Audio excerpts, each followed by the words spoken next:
All right, I'm going to stop the space odyssey type music. Woo! And uh and move into this live stream.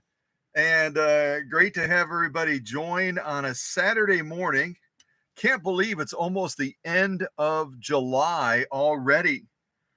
And as you're looking at my setup today, and I always try to be thoughtful and intentional about setting things up for a live stream so that it has even more meaning and even more of a message for all of you that are watching this and will watch it later as a video. Um, as I prepare for this live stream, it dawned on me the timing of this particular machine that many people refer to as the Rocketeer. And historically, a lot of the other people out there that do similar stuff like I do on YouTube channels, they'll talk about the Rocketeer name associated with this model and also the 503A, but they really don't give any explanation. They don't give any understanding as to, okay, I see that it's kind of streamlined looking. It's kind of got those sexy lines, almost like a, kind of a curvaceous, almost an Italian looking machine. It's not boxy, it's not blocked out. It's got some nice curvy lines to it. And that's probably why they call it the Rocketeer, right? Well, does anyone know? And the title of this live stream might give you a big clue. Does anyone know how this model and its counter model, the 503A, both kind of were launched by Singer back in the 1950s and 60s? What's the story behind that? If anyone knows, share it in the live chat, and then I'll give a little bit more depth of understanding as to the significance of this model in relation to world events.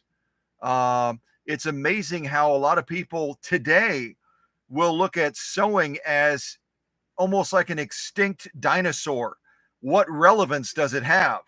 How significant does it play in our current market, in our world events? Well, back in the 1950s and 60s, it was a big player. And we'll learn a little bit more about that today in this live stream.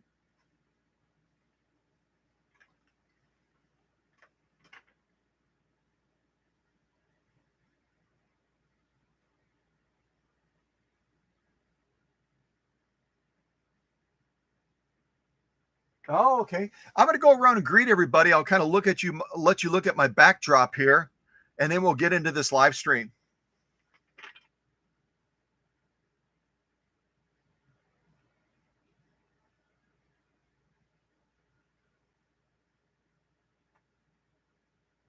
Okay, so no major surprise. Susie from Minnesota was the first in the classroom today, and I don't do this very much anymore, but I probably should. So class is officially in session now. And if you happen to show up late, go to one of the leadership team members. They are the ones that their screen name in the live chat has a wrench next to it. And you can ask them for a late pass so you don't get penalized and you don't have to go to summer school. Yeah, you don't want to go to summer school. Summer's a time for fun and for relaxation, not for the drudgery and regiment of going to class. At least I hope it's not. So good morning to Susie. Great to have Susie here as always. Great to have Emma. And Emma is joining us. Emma is joining us from work today. And as she's able to, she might chime in. Otherwise, she'll kind of be listening in the background.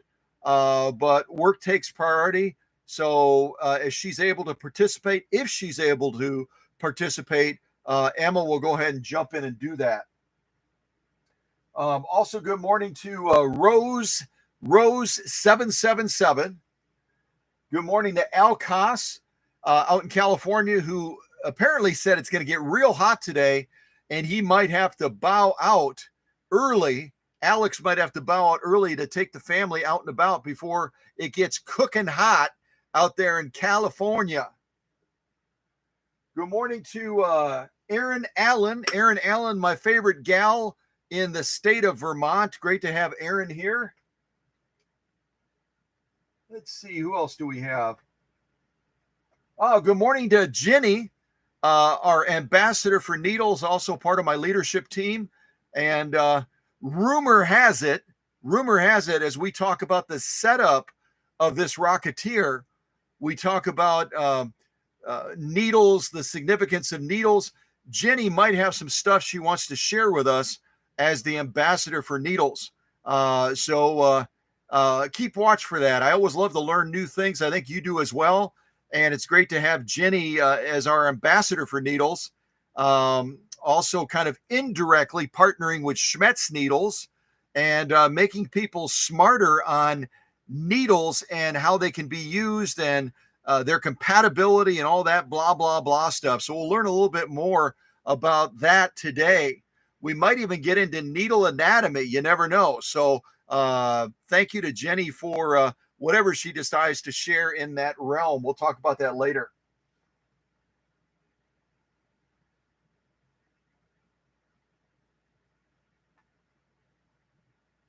Let's see who else we have.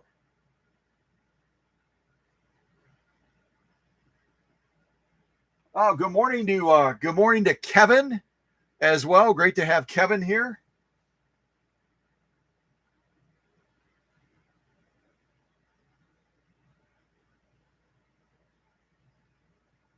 Oh, good morning to Candido from New York as well. Great to have Candido here. Great to have Candido here also. Okay. All right, so I'm going to jump into this.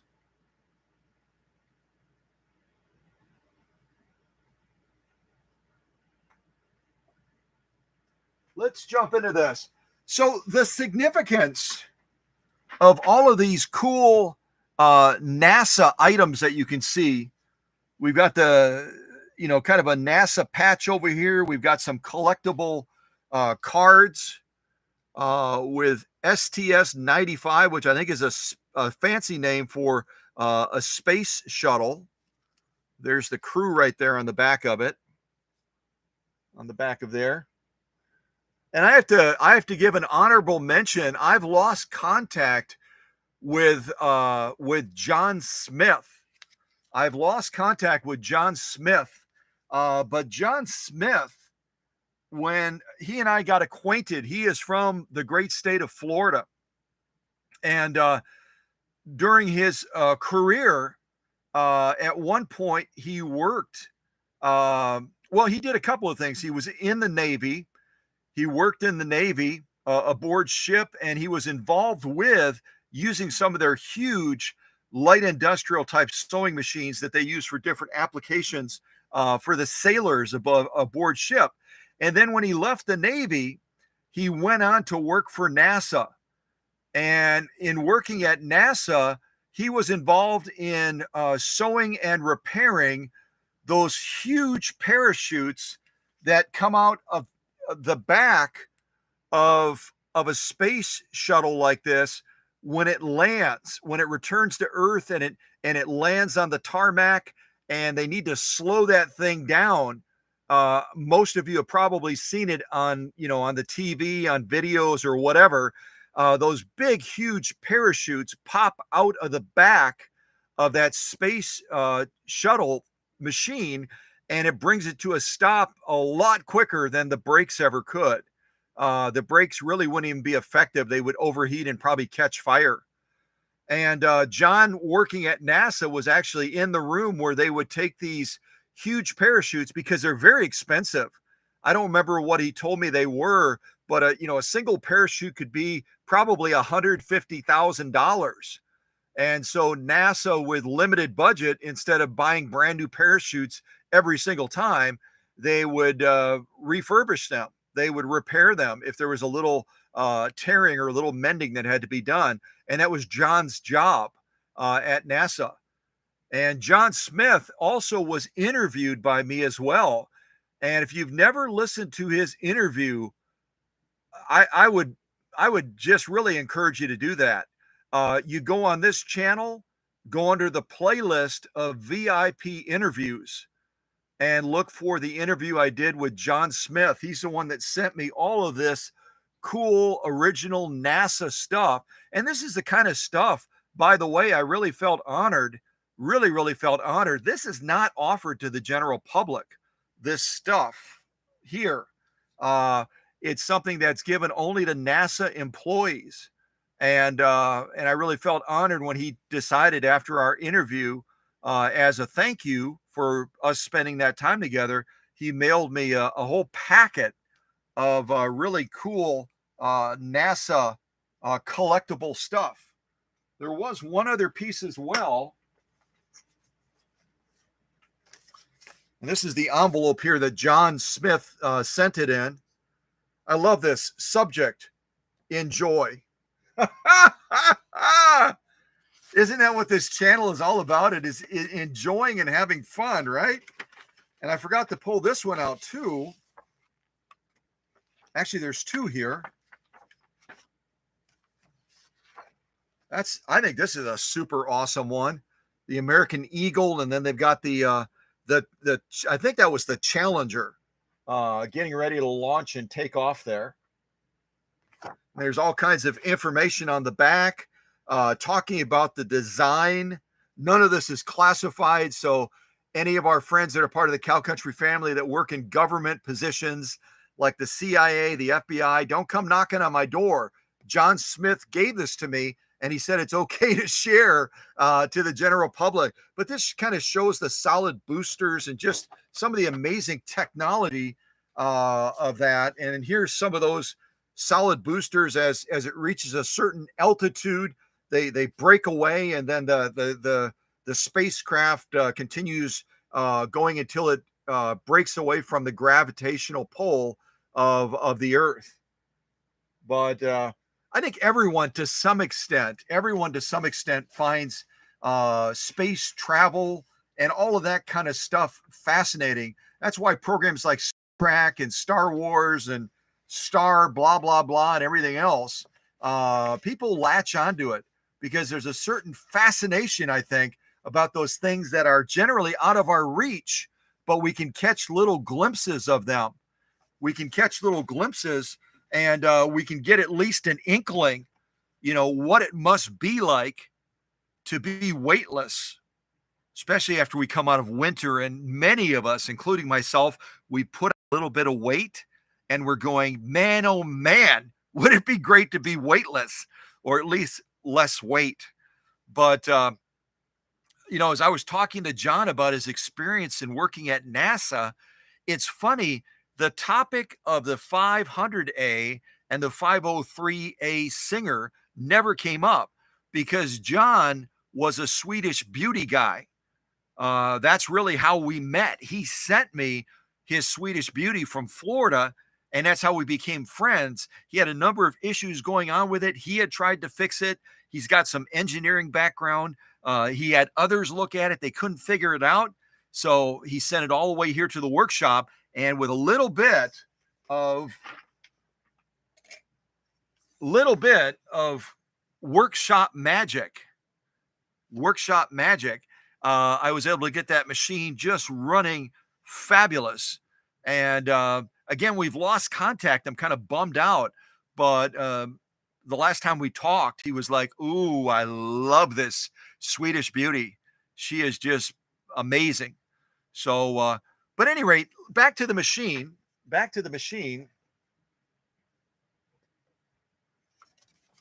And the significance of all of this stuff here. The significance of all of this stuff here is that Isaac Singer, and those that followed him in leadership positions with Singer Sewing Machine Company, they really kept a pulse on world events, and they had a lot of relationships within the government and such. And they were always inspired to try to make their machines relevant and tie it into different things that were happening in the US and abroad. And so some of you may or may not know there was something called the space race. The space race was us competing against the Russians primarily and seeing who could get to outer space first, who could land on the moon, who could launch a rocket successfully, break away from the gravitational pull, and do something significant away from the Earth. And it was a big deal, a real big deal. I mean, lots and lots and lots of money being poured into it. People being recruited that were experts in this technology, trying to figure it out first. And, from out of this, if you Google words like Sputnik and different things like that, you'll see all the dynamics of what was happening with that space race that we're actually coming up on the anniversary of 2nd, August 2nd, anniversary of the beginning of that space race, inspired Singer to say, "Living machines that will tie into the world events of the Russians and the Americans racing to try to get to space first. Let's create some sewing machines that have that look like they could launch into outer space and break away from the gravitational pull." And on August 2nd, we'll be celebrating an anniversary. If someone would do the math for me, because all of you know I don't do math, but the beginning of the space race was in 1955. 1955. So if someone wants to take 2023 and subtract it from 1955, what anniversary are we coming up on this year as far as the great space race that inspired the 500A Rocketeer and also the 503A, which many refer to as a Rocketeer as well? But what anniversary coming up on? What how many years has it been since that space race was initiated between the two great superpowers? And the superpower in the sewing space, the Singer decided to jump into the ring and be a part of that fun. I don't think it was much fun. I think it was a very vicious, aggressive, we're going to kick your butts, type Russians and Americans going head to head and socking it out to see who could get to space first. Definitely.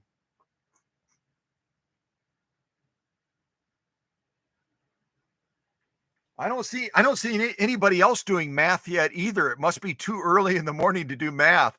But at any rate, we are coming up on the anniversary of the space race that started in 1955, August 2nd, and it ran for a long time. Most people will agree that it ran all the way from August 2nd, 1955 until July 17th, 1975. 1975. So, I mean, that's decades of superpowers, nations pouring tons of money into the quest of trying to escape the gravitational pull of the world and get out there and say we were first. We were first. And most people will agree as well that the Americans ultimately prevailed with their landing on the moon. But it depends on who you talk to and where you talk to folks. Did they fake the moon landing? Was it real? Blah blah blah. But I think it probably was real, and it really was a huge, huge achievement. And obviously, the space stuff continues, although not as much anymore. Although talk of going to Mars and other places like that, unmanned spacecrafts, blah blah blah, all that kind of stuff. So yeah, kind of a big deal. Now Susie put 50 years. 50 years. I don't know if that's correct or not. I didn't do the math. I'll fact check Susie real quick. Let's see here. 2023 minus 1955. Actually, it's 68 years.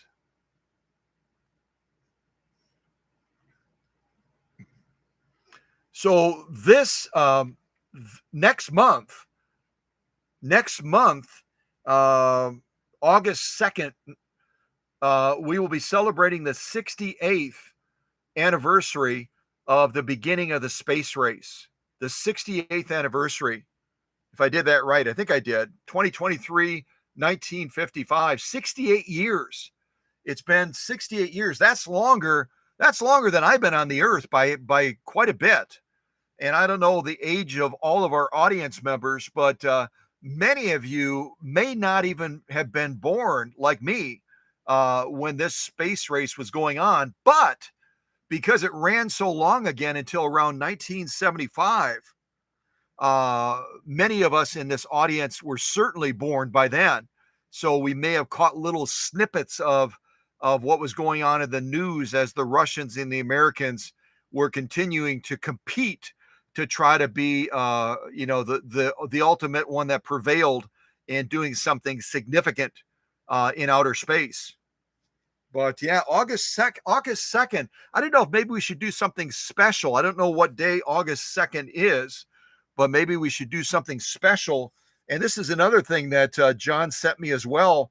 This really cool balanced shuttle type vehicle that I showed at the beginning. It balances on a little pinpoint, and there's weights inside of here that keep it level from falling off of this little pedestal. Really kind of fascinating the way it's set up. Really fascinating. So, does anyone know? I'm going to move all of this great stuff that John sent me from Florida. Again, if you're joining us a little bit late, John Smith, part of the Cow Country family, he and I met because his Husqvarna was having a lot of trouble, and he had checked several places in Florida, and they couldn't fix it.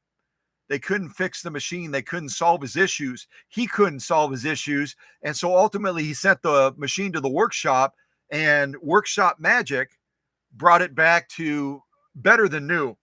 And as a thank you, John sent me all this cool stuff. And he worked at NASA repairing those big parachutes that come out the back or came out the back of, of a spaceship like this when it landed after it returned from outer space. He would repair those and mend them and then certify that they were ready to use again. And then they would get put back inside of a vehicle like that. And then they would go up in the outer space, kind of like that shot I showed you right here. They would launch. And then when they landed back on Earth again, those parachutes would kick out the back of the vehicle and rapidly slow it down so that that they could safely come to a stop. So, but does anyone know? We're looking at a 500A here. What most people associate as the Rocketeer. When was this machine made? We talked about the significance of how it ties into the space race, that historic time period from August 2nd, 1955 until July 17th, 1975. Those decades where we were competing to try to get to outer space first. But when did Singer decide to jump into this and make a couple of sewing machines that were somehow tied into these world events? Does anyone know when this machine was made? And also its near counterpart, the 503A. So this is a 500A, the 503A. They both would have been made by Singer, tied into those world events of the space race, both of those machines. So let me put all my stuff away. I'll put on a little bit of space music while we're transitioning, and I'll see if anybody can figure that out. Let's see here.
All right, I'm going to shut that off.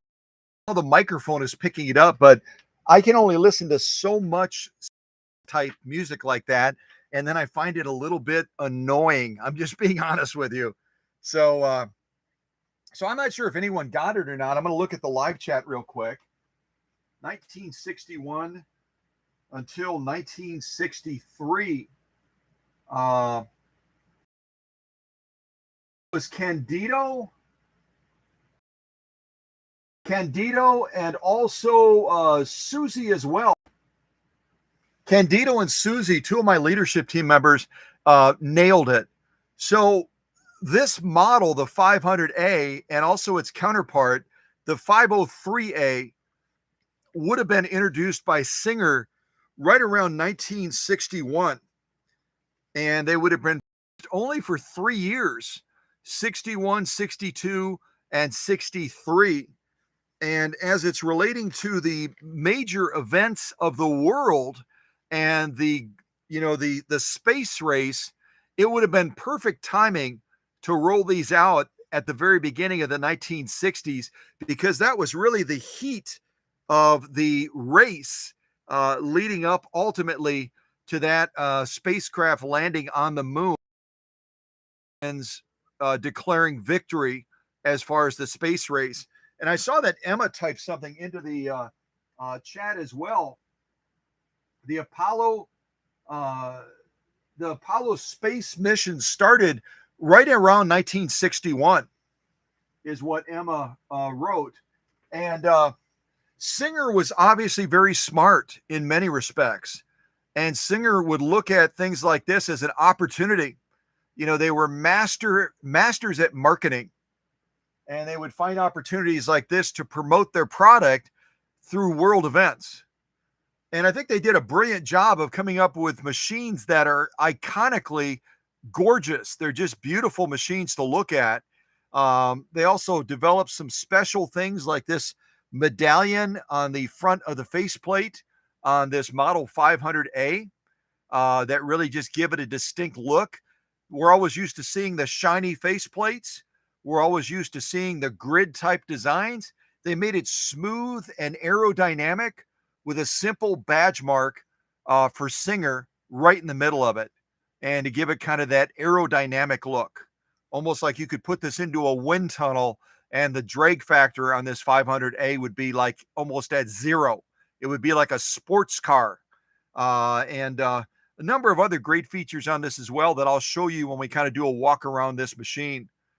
And the 503A shares a lot of these same design features that I just think that they are two of the most beautiful sewing machines ever made. They really truly are. They should be displayed in prominent museums all around the world so people can just look at them and go, wow.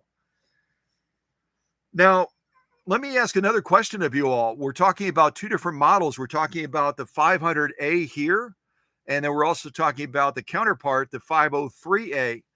Were they both made at the same time, or do they have different brackets of production? So were they made at the same time or different brackets of production? The 500A, the 503A. Second part of that question is, where were these machines made? Where were they produced? So let's see if anybody can nail that. Again, if you're in the shadows right now and you want to jump in on this, don't be afraid. We're not going to criticize you if you get the answer wrong. Our classroom is very, very accepting. We learn from each other. We relax. We don't sweat the small stuff. And we walk away with more tools in our toolbox and more knowledge that we can then share in our little circles of influence on Facebook, Pinterest, Etsy, or maybe within your sewing group. A lot of sewists out there don't know the significance of the sewing machines that they have. And it's our responsibility as ambassadors of knowledge to step out there into those spaces and to share our knowledge with those people. That's the whole purpose of our classroom, is an information exchange where we then feel empowered to step out there and to give people a deeper appreciation about the sewing machines that they have giving them a depth of understanding that they didn't have before. And then it's the process of multiplication where those people then that we've had the privilege of educating will then step out as fellow teachers and educate others. That, in a nutshell, is what the Cow Country Classroom is all about. It's not gaining knowledge and keeping it to ourselves. It's going out there and giving it away free to inspire others to have even a deeper appreciation, a deeper respect, and a deeper love for their vintage sewing machines. And if you didn't know that, you do now.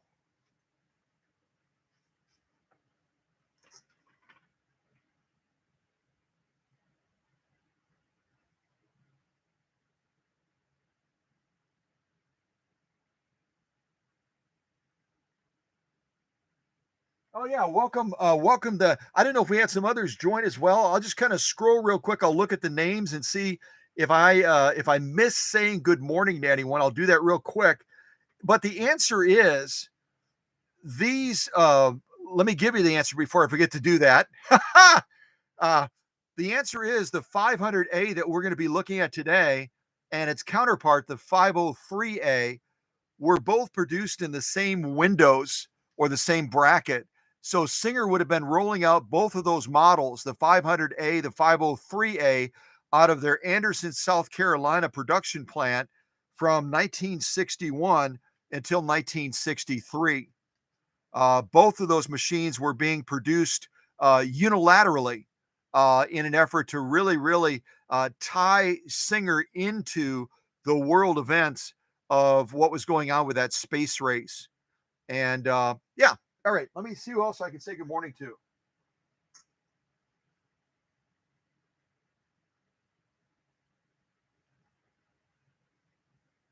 Oh, great. I just read what Emma wrote. And what a great thing to share. She stole a she stole a little bit of my thunder because I was going to point that out when I walk you around the machine, but that's okay. That's okay. Emma is absolutely right. The Slant-o-matic line that rolled out in 1951. And does anyone know the first Slant-o-matic machine that rolled out in 1951? What model was that? That Singer added the slant design of the needle bar to give better visibility down at the needle. In other words, as you're sewing, instead of kind of looking behind the presser foot to see what the stitch quality is, because of that slant needle design, because of that slanted needle bar, you're able to see the stitching being laid down towards the front of the presser foot long before that material is fed back. And that really is the visibility factor that motivated Singer to do that. So what I already told you was 1951 when they rolled out the very first one. What model was that?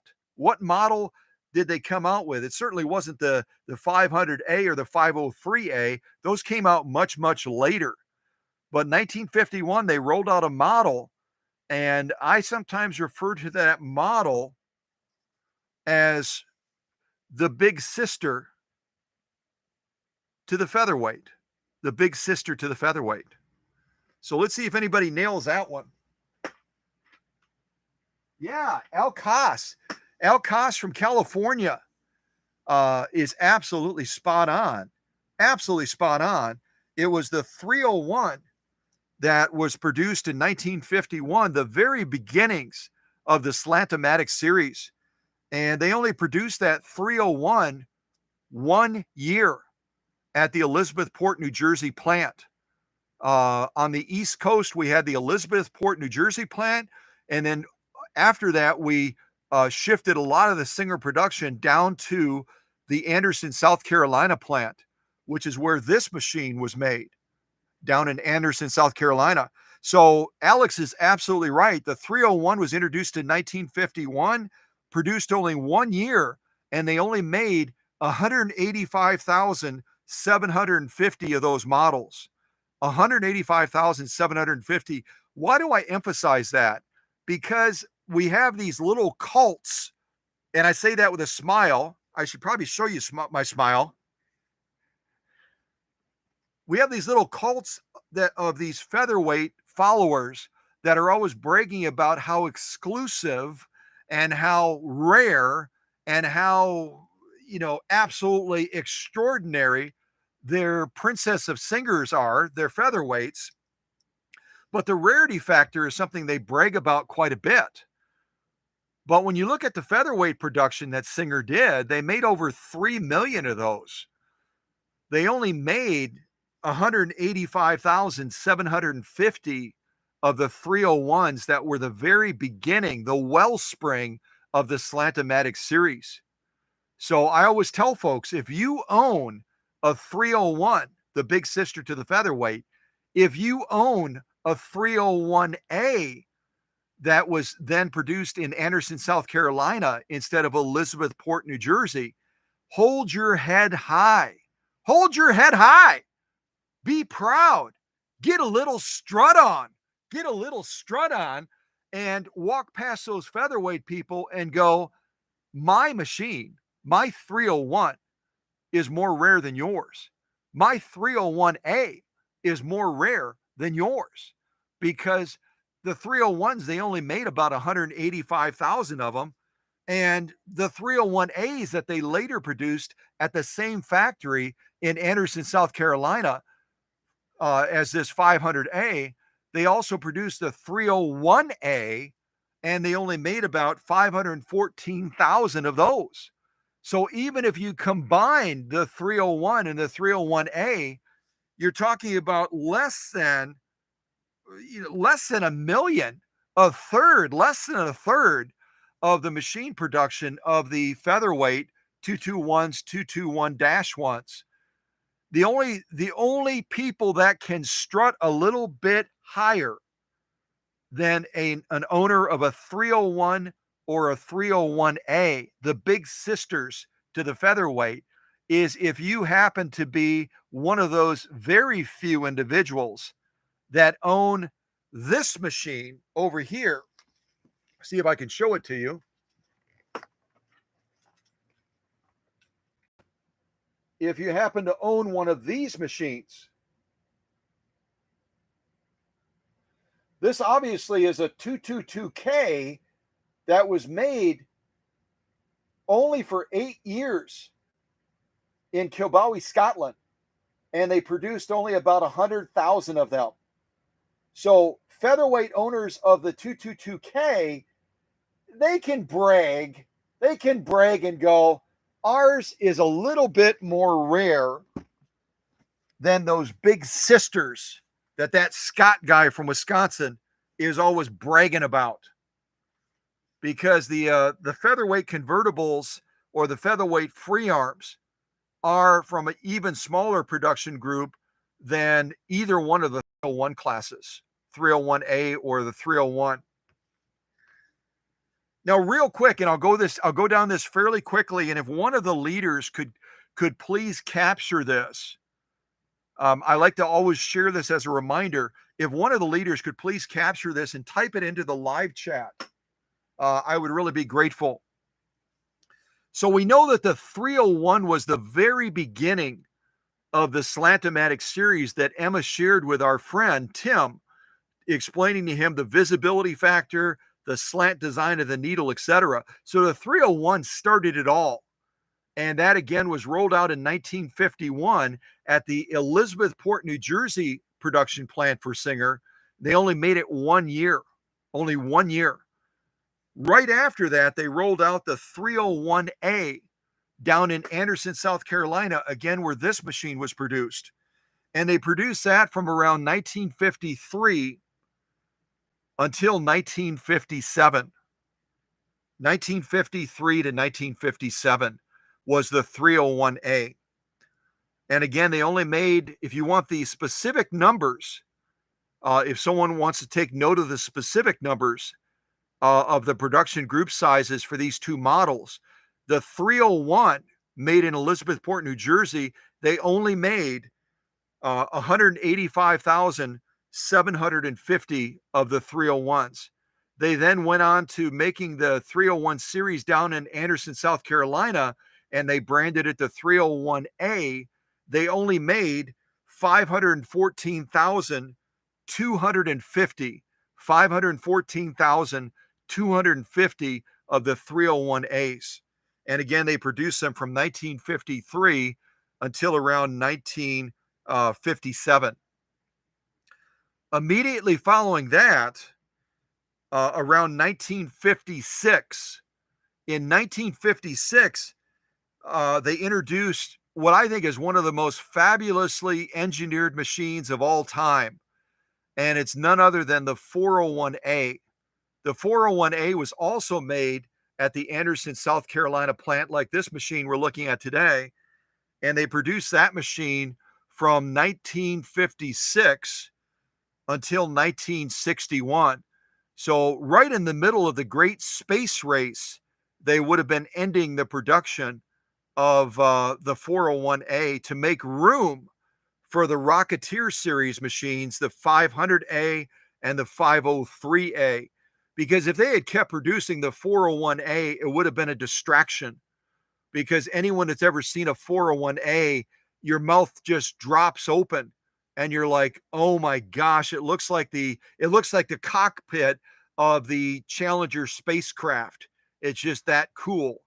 So they had to stop production of the 401A in 1961 to make way for these great Rocketeer models. A little bit after that, in 1958, they rolled out two more Slant-o-matic type machines from Singer. And one of them came from the Anderson, South Carolina plant. The other one came from the Elizabethport, New Jersey plant. The one from the Anderson, South Carolina plant was the 403A, and that was made from 1958 until 1960. Again, ending just right at the ramping up of the space race. Right at the ramping up of the space race. And then the 404, which is the straight stitch only Slant-o-matic machine that was introduced by Singer, came out, like I said, in 1958, just like the 403A, but it was produced a little bit longer until 1963. So they kept making this straight stitch version of the Slant-o-matic, the 404, almost right into the middle of the great space race. And they would have been continuing to produce the 404 a couple of years after they introduced the 500A and also the 503A. It was that much in demand, probably because of our quilters and other folks, that all they needed was a straight stitch sewing machine. And that's why they extended the production of that 404 until 1963. And then last but not least, our machine subject of interest today, the 500A, as we already discussed, they made that starting in 1961 and they produced it until 1963. They did the same thing with the 503A as well. And both of those models were made at the Anderson, South Carolina plant. So that's a quick thumbnail sketch of the Slant-o-matic series family machines, starting with the 301 in 1951 and ending with the 500A and the 503A in 1963. So, I mean, you can do the math. We're talking about 12 years of production with that Slant-o-matic series, because it was so much loved and so much celebrated. And not only because of the fact that it's got the slant needle, but it's got a number of other features as well that are really, really attractive. And we'll look at those a little bit as we kind of walk around the machine and get to know this machine a little bit better. And hopefully that information is helpful. I think that was a text from Susie from Minnesota. Let me just see what she's got going on.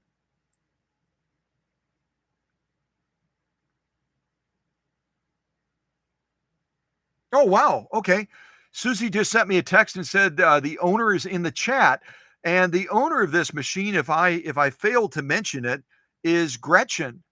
And it's great to have Gretchen here as the owner of this fabulous Space Age 500A.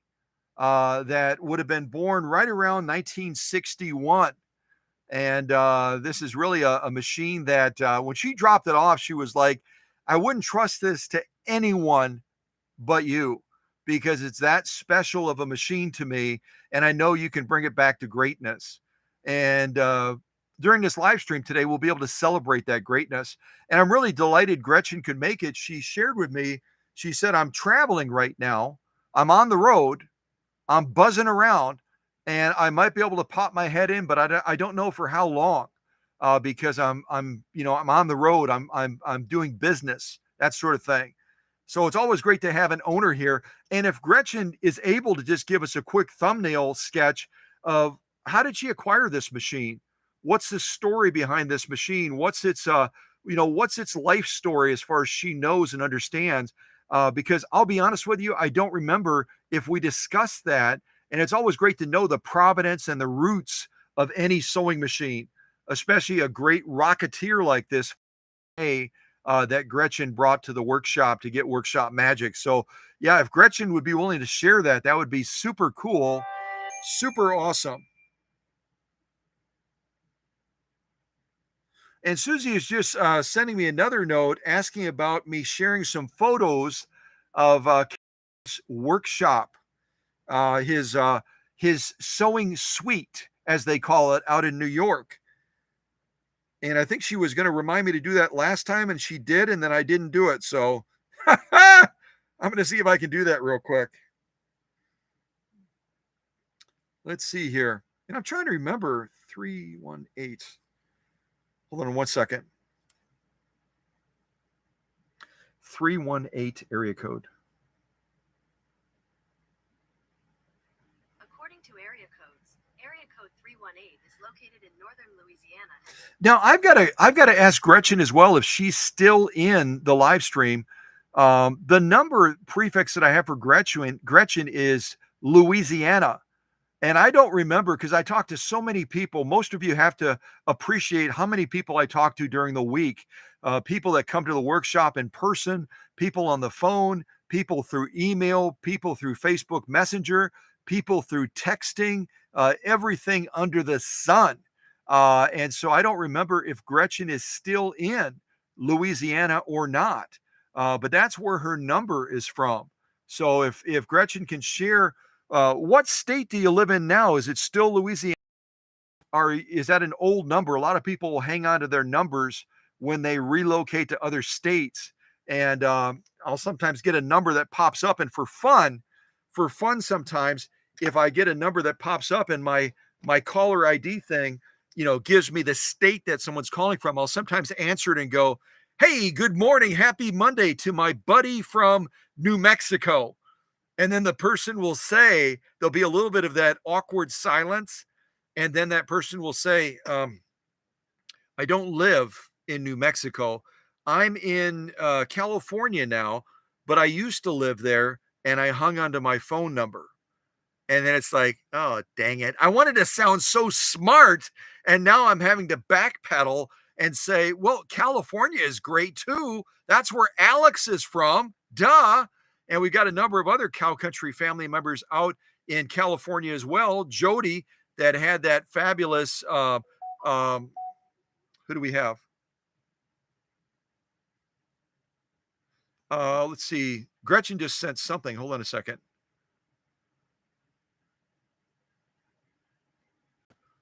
Oh, they're currently in Green Bay. Gretchen and her family are currently in Green Bay. And she said she was responding to the YouTube comments. So I'm assuming that means in the live chat, because I didn't look at the live chat. So Gretchen and her family used to live in the South, down around Louisiana. Now they're up here in Green Bay, Wisconsin. So when she comes to pick up this machine this coming week, it's a hiccup. Green Bay and Oconto are only about 25 miles apart. So she'll be able to buzz up here, grab this beautiful machine, head back down to Green Bay, and do her thing, do her magic on this machine. So yeah, cool. All right. So now we got that. Gretchen is no longer in Louisiana.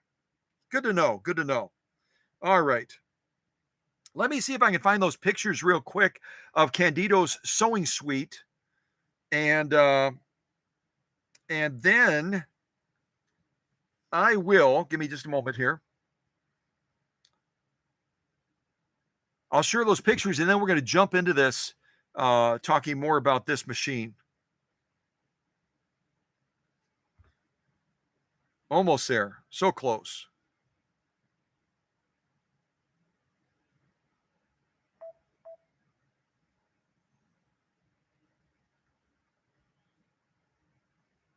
Y'all just chat among yourselves for a second. I'm trying to find these pictures that. Oh, whoa, whoa, whoa! Trying to find these pictures real quick, that Candido shared of his sewing space. So bear with me for a second here.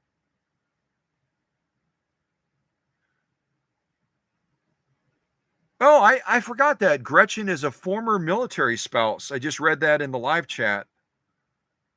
Former military spouse, and I don't remember if it was Army like me.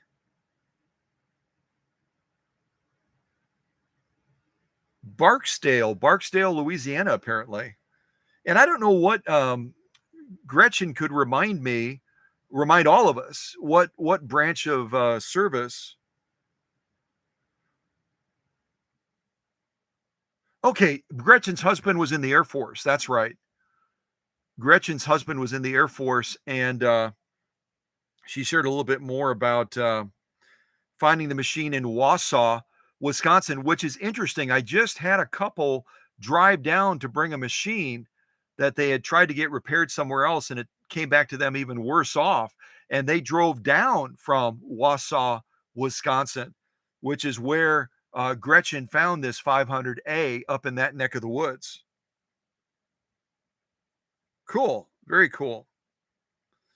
And it looks like her husband worked on B-52 bombers. So the fact that this machine development came from the inspiration of the great space race, the space race and everything, it has those ties to NASA, has those ties to to flying, if you will.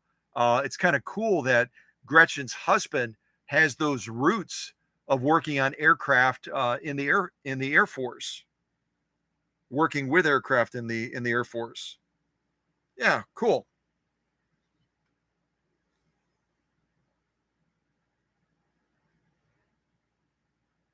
Very cool. And I didn't read all of Gretchen's comments.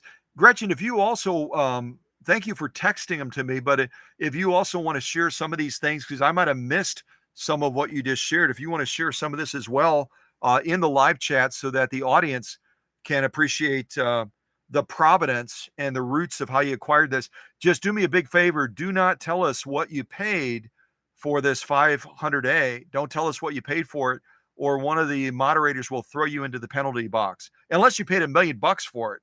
If you paid like $1 million for this 500A, then that's okay to share that. But yeah, don't talk about lowballing it or something like that, or they'll throw the owner into a 2 or 300 second timeout. I forget how many seconds it is. Alex made that mistake in one of the last live streams, and for fun, I threw him into a timeout. So Alex, one of my dear friends from California, can tell you if it's 200 seconds or if it's 300 seconds, if you have the misfortune or the fun of getting tossed into a timeout by one of the leadership team members. I don't remember how long it is. All right, so I'm going to look at some stuff real quick. I'm going to try to find those pictures that Candido sent. Give me just a moment here. Be patient with me if you would.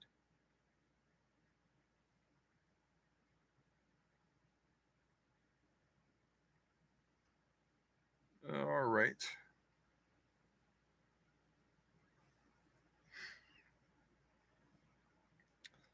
I'm still figuring out how to navigate my phone. I'm still trying to figure out how to navigate my phone. So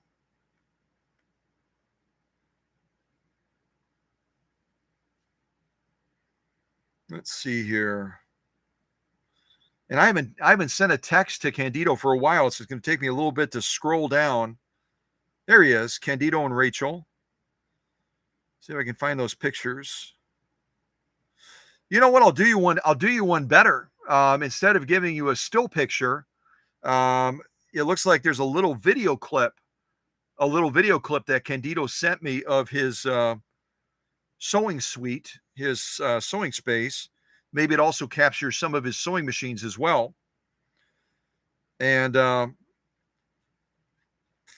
Candido, I didn't forget. I've been real busy with a number of things on my end.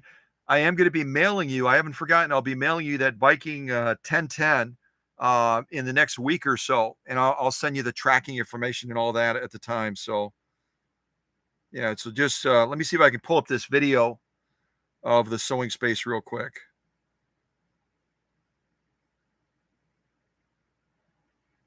Oh, maybe it's. Oh, I see what it is. Maybe it's just a series of pictures. See if I turn it sideways. Let's see if the camera can focus on that.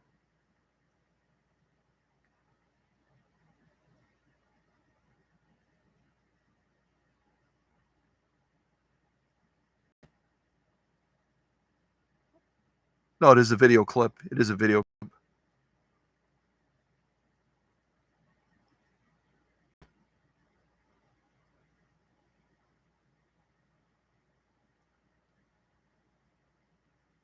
That's quite a setup, isn't it? Quite a setup.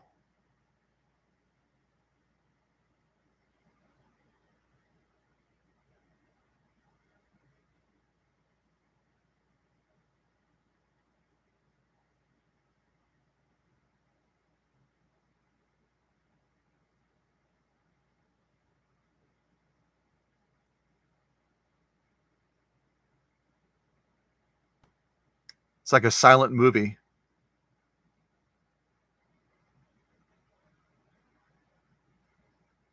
Or maybe there is sound. I forgot that because I turned the volume down on my phone. So if there's sound and Candido is explaining something, I just muted him, which isn't very cool.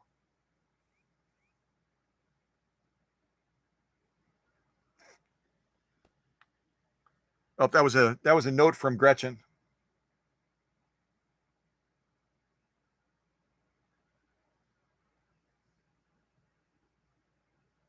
Okay, that's the end of the clip. I probably didn't do it justice.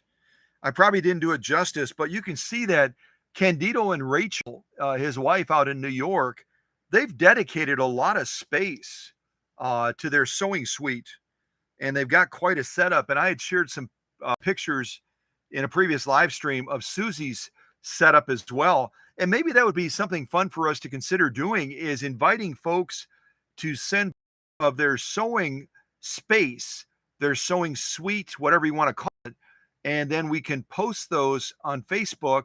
And maybe I can do like a little impromptu contest on Facebook where we'll post all the pictures of people's sewing suites. And obviously, when people show their sewing suites, they're going to show pictures of their sewing machines as well. And then we'll invite people to vote on the sewing suites and the machines associated with them. And then maybe I'll give away a set of the Guggenheim professional blah blah blah tailoring scissors. So maybe we can agree to do something like that right now. If you want to send, you can certainly text them to me if you'd like, or you can send them by way of Facebook Messenger to the Cow Country page on Facebook. Go ahead and do that, and then we'll vote on them on Facebook, and then you can go ahead and see whether or not you prevail to win a pair of these great Guggenheim professional tailoring scissors. So yeah, if we get a response, we get a response. Otherwise, we might not. So, but that'll be kind of interesting to try and see whether or not we do. But yeah, beautiful sewing suite, beautiful sewing space that Candido and Rachel have out in New York. Really, really cool. Very cool. Okay, I think there was one other message from.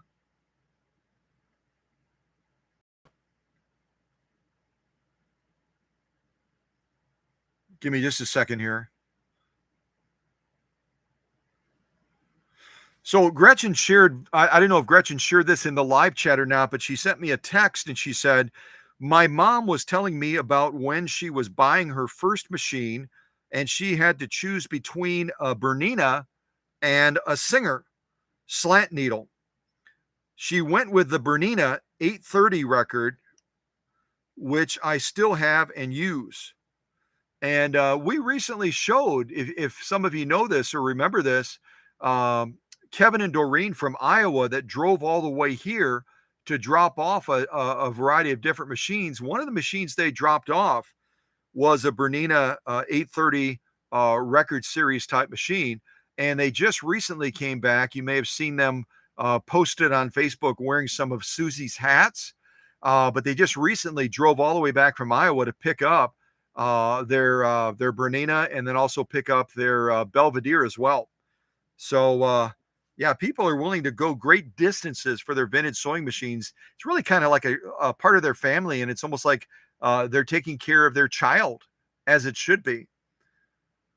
So, yeah, it looks like Gretchen still has that 830 model by Bernina that her mom owned.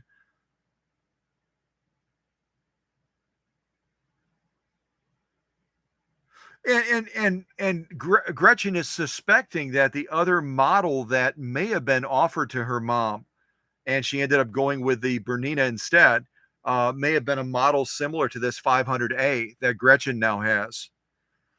So yeah, cool share, cool story. And it's amazing how when you look at families, how one family member, whether it's an aunt or an uncle or a grandfather, grandmother, mother, father, sister, brother, whatever, there is a huge amount of influence in how family members will direct us or steer us sometimes towards a certain machine or a certain type of machine, and then it grows on us, doesn't it? Then we fall in love with that machine. Yeah. I'm not sure if I wanted to cover this before I forget to do it. I'm not sure if Jenny is still in the live chat. She said she had to step away for a little bit, but if Jenny, part of my leadership team and our ambassador for needles, is still in the live chat, as I begin to focus on Gretchen's machine over here, the 500A, I'm going to be talking about setup, right? I'm going to be talking about the type of needle that's in the machine. I'm going to be talking about the type of thread that's on the machine. And I want to give Jenny an opportunity to share a little bit more knowledge about certain things pertaining to sewing needles because she's our ambassador for needles, for goodness sakes. So, the first thing I'll show you is that the needle we're going to be using today, our dear friend Sonny, who recently passed away out in Pennsylvania, and really was a cherished part of our family. We really miss her a great deal. But she would talk about these larger needles, size 100 or bigger. She would talk about them being harpoon needles. And we're going to be sewing with a harpoon needle today, a size 110, size 18 leather needle. So the first thing I wanted to invite Jenny to share, if she's willing to do that, and if she's still here, is educate us a little more about the different size leather needles that Schmetz offers. This is obviously a size 110 or a size 18. What other size leather needles does Schmetz offer depending on the project you're working on? And maybe share a little bit more knowledge with us uh, about the leather needle, whatever you want to share. And then if you would, give us a quick, from the point, basically the point of the needle to the top of the needle, give us a little bit more knowledge on the anatomy of the needle, the different needle parts from the very bottom here all the way to the top so that we have a little bit more knowledge about needle anatomy. So if Jenny's here, she can share with us a little bit more about the different leather needles that Schmetz offers, a little bit more knowledge about the leather needle, how is it best served, blah, blah, blah. And then also a little bit about the needle anatomy, a little bit about the needle parts that are really important for us to understand because they change dramatically as you go from one needle type to another. The shape, the length of the needle eye, the scarf, and all the other blah, blah, blahs that are part of that needle anatomy. Jenny can share a little bit about that with us so that we're more needle smart. And that way, since Schmetz follows us on Facebook and on YouTube, the Schmetz people will smile and go, hey, that needle ambassador, Ginny, yeah, we like her a lot. Yeah, we like her. We like her. Yeah, we do. So, yeah, if Jenny is still here, if she can share some of that, that would be awesome. And if Jenny is not here, then I will be her surrogate. I'll be her surrogate and share some of that information with you all. Okay, so let's walk around this great machine that all of you have been patiently waiting for me to share some stuff about. And we will then actually sew with this machine. Who knew? Yeah, we can actually sew with this machine, which would be super cool. So a little bit about this Rocketeer, some of the cool features on it, and some of these features are shared by other Slant-o-matic models as well. They may not be exclusive to the 500A, but they are fairly exclusive when it comes to the Slant-o-matic series, again, that started in 1951, and they produced these machines until around 1963.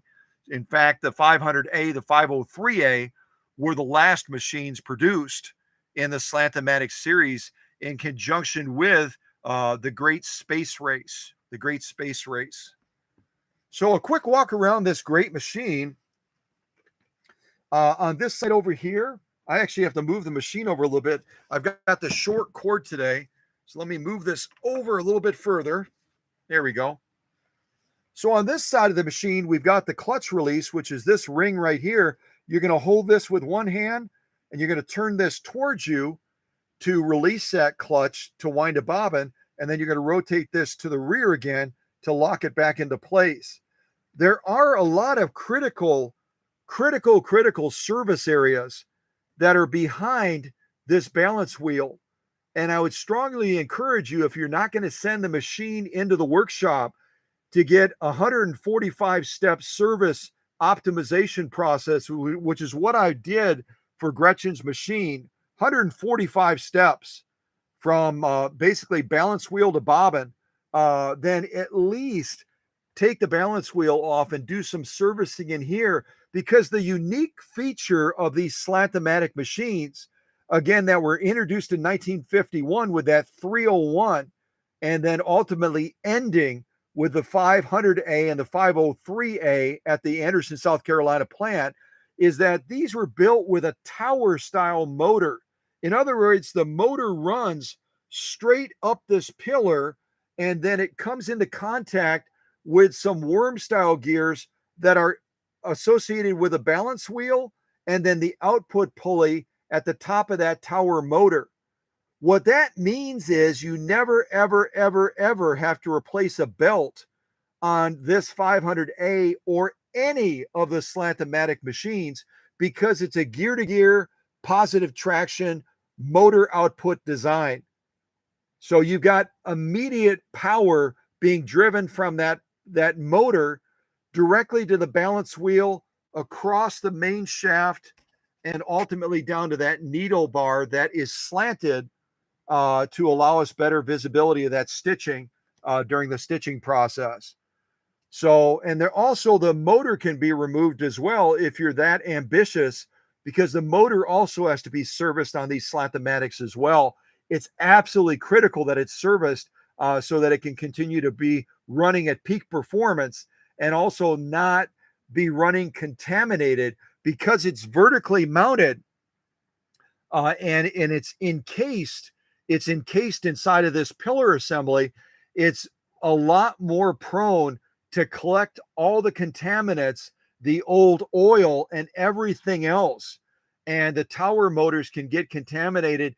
Then they start to smoke, they start to run hot, and they start to have all other kinds of challenges. And that's why a lot of people that are really smart, like Gretchen, they'll send the machine because they want to have that motor serviced thoroughly so it can continue to perform at peak performance, and they can continue to enjoy that positive traction from that motor driving that power with no belt, straight across the machine, boom, down to that needle and giving max output.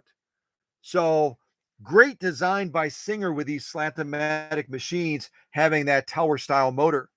Right over here, we have stitch length. You can see our stitch length control. If you bring it all the way to the bottom like I have right now, you're going to be getting right around 6 stitches per inch. If you move it to the fine section right here, the fine area, you're going to be right around 25 to 30 stitches per inch as you move it up like this. If you go all the way to the top like that, you're going to be sewing in reverse. So it's important to know the functions of this, and a lot of the decorative style patterns that are built into this 500A, as they are in the 503A as well, we're going to be moving this stitch length setting to almost to the fine region when we sew some of the patterns, the primary patterns, and also some of the combination patterns on this machine as well. And we'll be looking at those shortly when we go to the top of the machine to see what is already built into this 500A. And then on top of that, you can also add cams to this machine as well. And you can sew with cams with this 500A also. So our stitch length is over here. I'm gonna move away from that. We're gonna move over to this control area right here now. And this is going to serve two primary functions. The two primary functions of this control right here is it's going to give you control over needle position when you set this machine for straight stitching. And you set this machine for straight stitching by moving one control to A and the other control down to K. So A and K will give you a straight stitch on this machine. And then you're able to, when you're set like that, you're able to select your needle position. Otherwise, if you're set otherwise on this machine, I think I just said otherwise twice. That was kind of weird. But anyway, if you're set up otherwise for non-straight stitching, this is then going to serve as your stitch width. So stitch width, needle position, depending on where you have these controls right over here set. And as you're looking at these controls, it's not as intimidating as the 401A, in my opinion, and it's not quite as intimidating as maybe some other machines, but it's still a little bit intimidating. This gold one right here is going to give you control over the left side as far as selecting a letter associated with, again, one of the primary patterns or one of the combination patterns. And you can control and change this by simply pushing this in and then rotating it up or down, depending on what you want to select. You just move it to a certain letter and then you release it, and then it locks in on that letter. Right now we're say on control letter D, and you can control and select over here. I'm going to move it back up to A, so we're ready to do straight stitching. I might have to set the camera down to do that. Give me just a second here.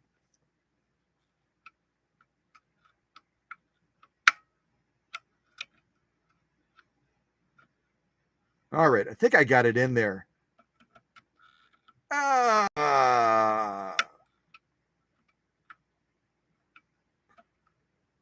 All right, I finally got it. It's kind of a two-hand thing. It's almost like eating a big sandwich. You need two hands. So on the other side, we've got other letters that we can choose from over here. And these letters are going to be selected with the brown control. And on this brown control here, you have to pull it out. This one, the gold one, you push in, you rotate. The brown one, you pull towards you. And then you can change between different stitch patterns on there. Let me see if I can get it. There we go. Pull it out, and then you can rotate this one up or down on this side to choose a certain letter, depending on what stitch you're doing. So brown one controls this side, gold one controls this side, and you just match the letters to the patterns that we're going to look at now up top. So there's different patterns, again, that are built in to this 500A. I think you can see those on the top of the lid right there. So on top here, we've got what are called primary patterns. We've got BL, BM, what is that? BN, BD, BP, BQ, BR, BS. BS we're not going to really use unless we're using cams, but that is one of the primary pattern settings. And for any of these patterns, it's also going to give you a recommendation as far as setting that stitch width selector as well. You can see in this picture over here, you're going to move that stitch width selector all the way to the right. And that's this control right here when we're doing primary patterns. And you do that by pushing this down and then sliding it across like that, all the way to the max setting when you're doing the primary patterns.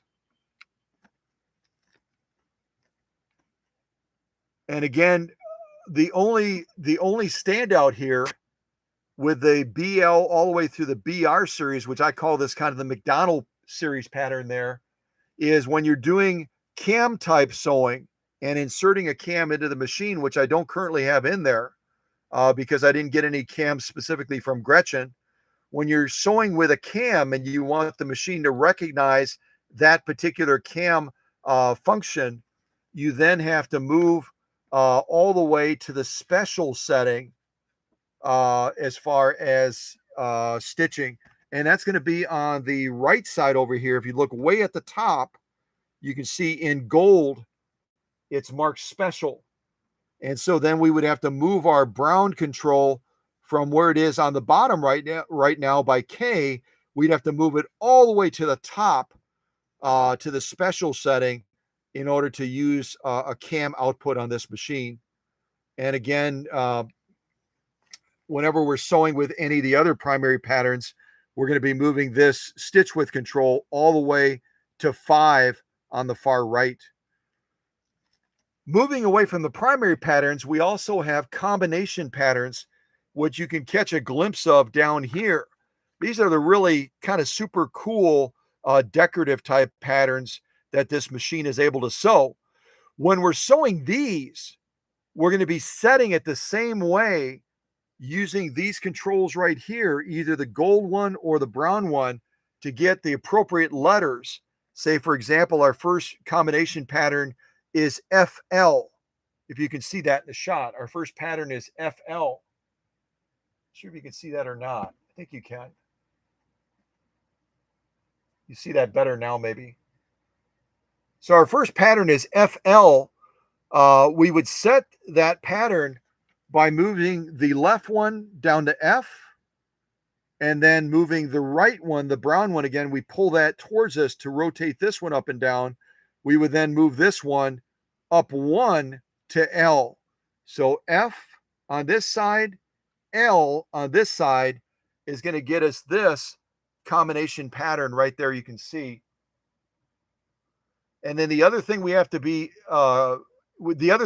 ensure that we do is then we have to take that stitch width controller, which they're calling the set lever, this one right here, when we're doing the combination patterns, and we have to make sure it's set where it is right now on 3. Again, the primary patterns, we're moving this set lever all the way over to 5. The combination patterns, we're moving it to position 3. So make sure you do that if you're setting these patterns for sewing on your 500A. Yeah. And then again, it gives us a quick reference here. If we're doing straight stitching, we set the 2 controls on A and K. And if we're doing zigzagging, we're going to be setting these controls on A and L. A and L is going to give us a zigzag. A and K is going to give us a straight stitch. And then they also, I'll wait to explain that. So at any rate, that's a quick rundown of the patterns that are available on this 500A. We've got the primary patterns up top. We've got the secondary combination patterns down below. And if you have all these memorized, or if you're not needing to use these as a reference, as far as the combination or the primary patterns. Then you can also close this lid. I'll just take that off real quick and show you. See if I can do this one-handed. You can also take this off, and you can grab this spool pin that's kind of tucked away inside the lid here, and you can close the lid because these are collapsible. You can close the lid, and you can set up your thread on top of the machine right here so that you can enjoy that sexy streamline type look of the machine with your spool pin up on top of this little hood area. But for purposes of the live stream, I'm going to need to know what these letters are. So I'm not going to be closing this lid. Otherwise, I won't remember where to set to get that particular pattern that I'm going to give you the opportunity to type into the live chat and say, hey, let's do primary pattern BD or BN or whatever. And I don't know if these are available otherwise, but if they are, Susie will probably find them and give us a link for them. Otherwise, I'll just show them to you, and you can make note of the pattern that is of greatest interest to you, whether it's the primary pattern or the secondary combination pattern. And then you can give me those letters when I invite you to do that, and we'll try these different stitch outputs on Gretchen's machine. So I'll try to do my best to give you a real close shot of the primary patterns so you can make note of the ones that are of interest to you, and also the combination patterns. I'll kind of hold it there for a little bit so you can make note of which pattern or patterns are of interest to you. And obviously the owner always gets first choice. If Gretchen wants to see a particular pattern and I look at the live chat, when I look at that and invite that input, then I'm going to go with the owners first, and then I'll go with yours second. That's just the privilege of membership as a customer of Cow Country.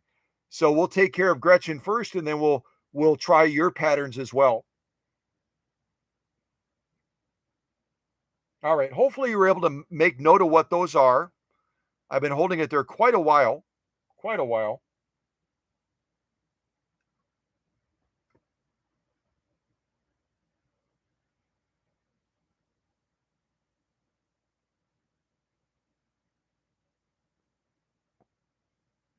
All right. We'll come back to those again. I'm going to get my spool of thread back up there. And I am using my go-to thread. It is the dual duty all-purpose dual duty thread by Coates and Clark. It's a good generalist type thread. I wouldn't say it's a premium thread, but it certainly is a good utility type thread for most sewing. And again, on the weekend, if you go to your Joann's location, wherever you live, Joann's generally will run sales on this thread, on Gutermann thread, on a variety of other threads. If you buy three of these, you get two free. You buy three, you get two free at Joann's, generally on the weekend when they run their sales. So you'll want to check that out. You can walk out of the store with at least 5 spools of thread, and you only paid for 3 of them. So that's a deal worth going after. I'm going to do that after the live stream today and go and pick up some more thread, because I go through a lot of thread, obviously. So let me real quick, I'll cover the threading of this 500A, and then I'm also going to just let me catch my tongue here. I'll also briefly talk about winding a bobbin.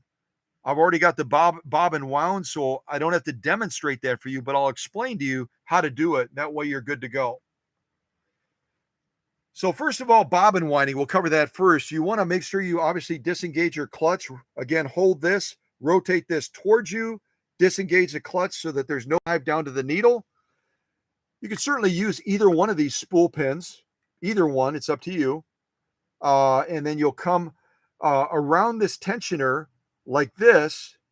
And a lot of people, for better control, and I would have to look and see on the actual schematics.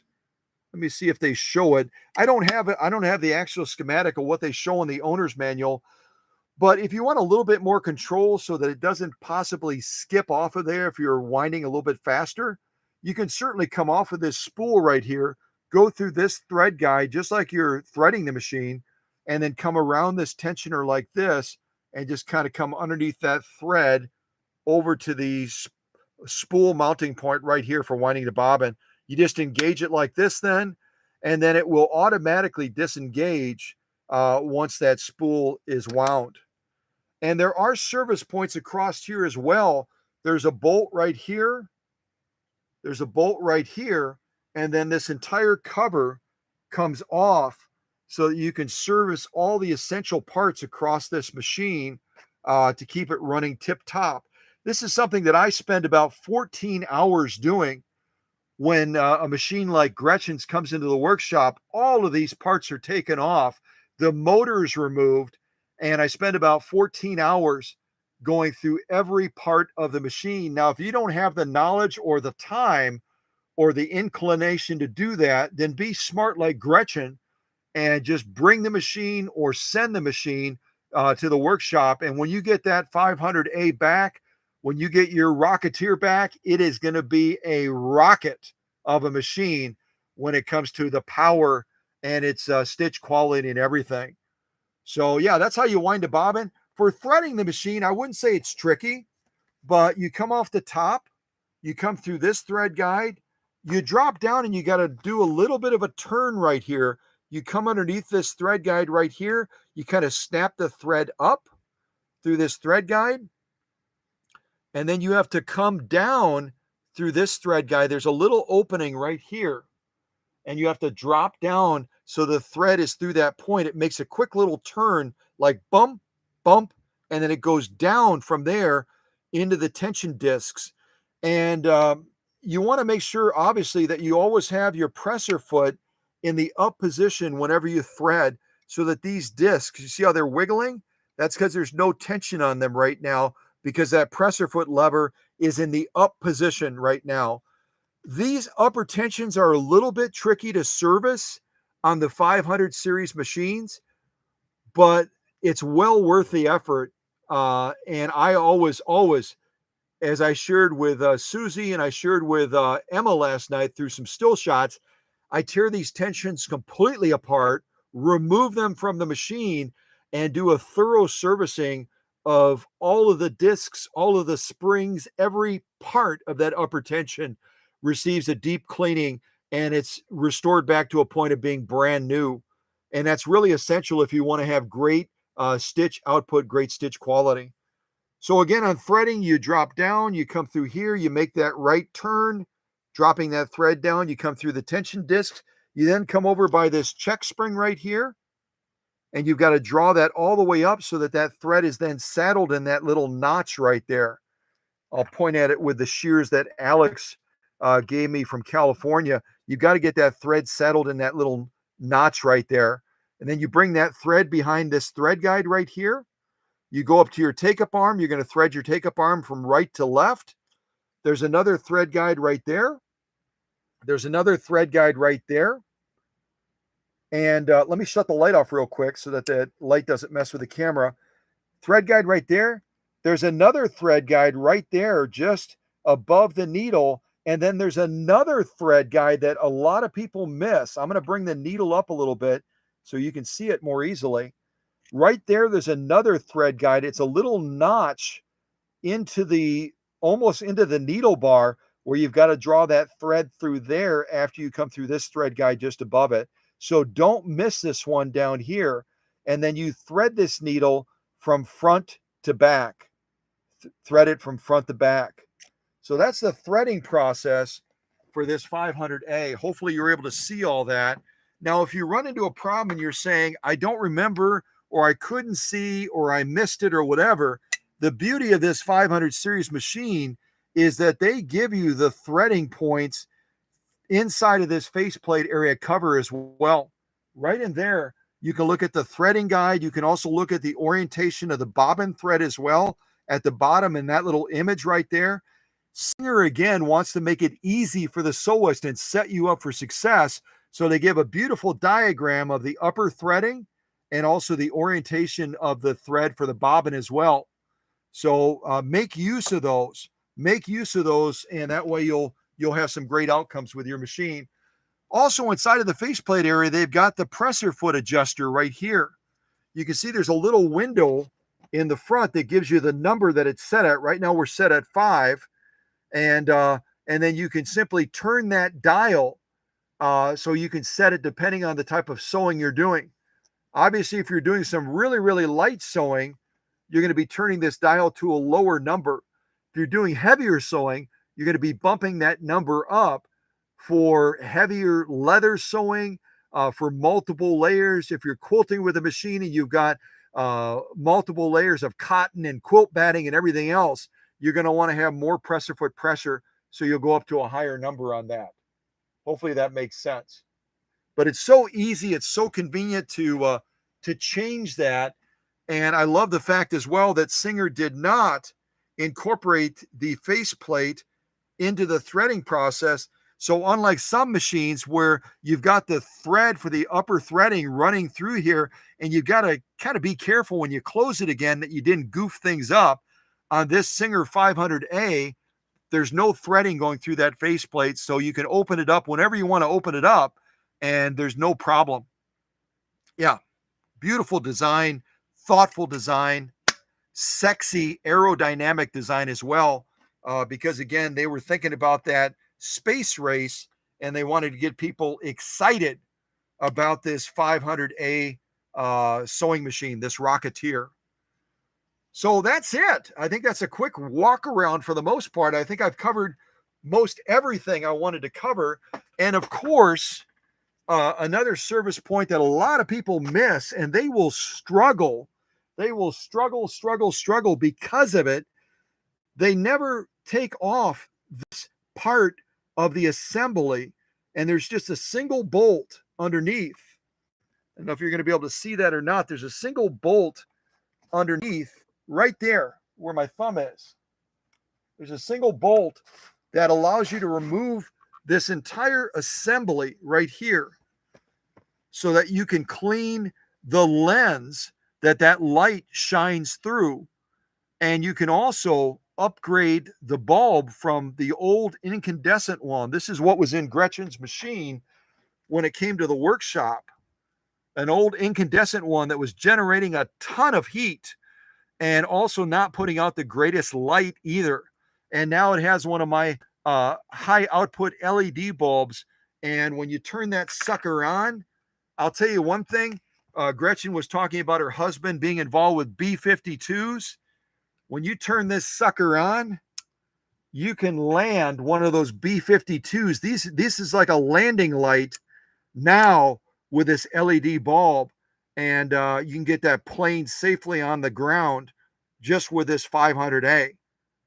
And don't get arrested. If you go to the airport and the security people come out, or if you're at a bigger airport and the TSA people, they come out and you're at the end of the runway, actually you're at the beginning of the runway, and you've got your 500A set up. It's nighttime, right? It's nighttime. You got your 500A set up.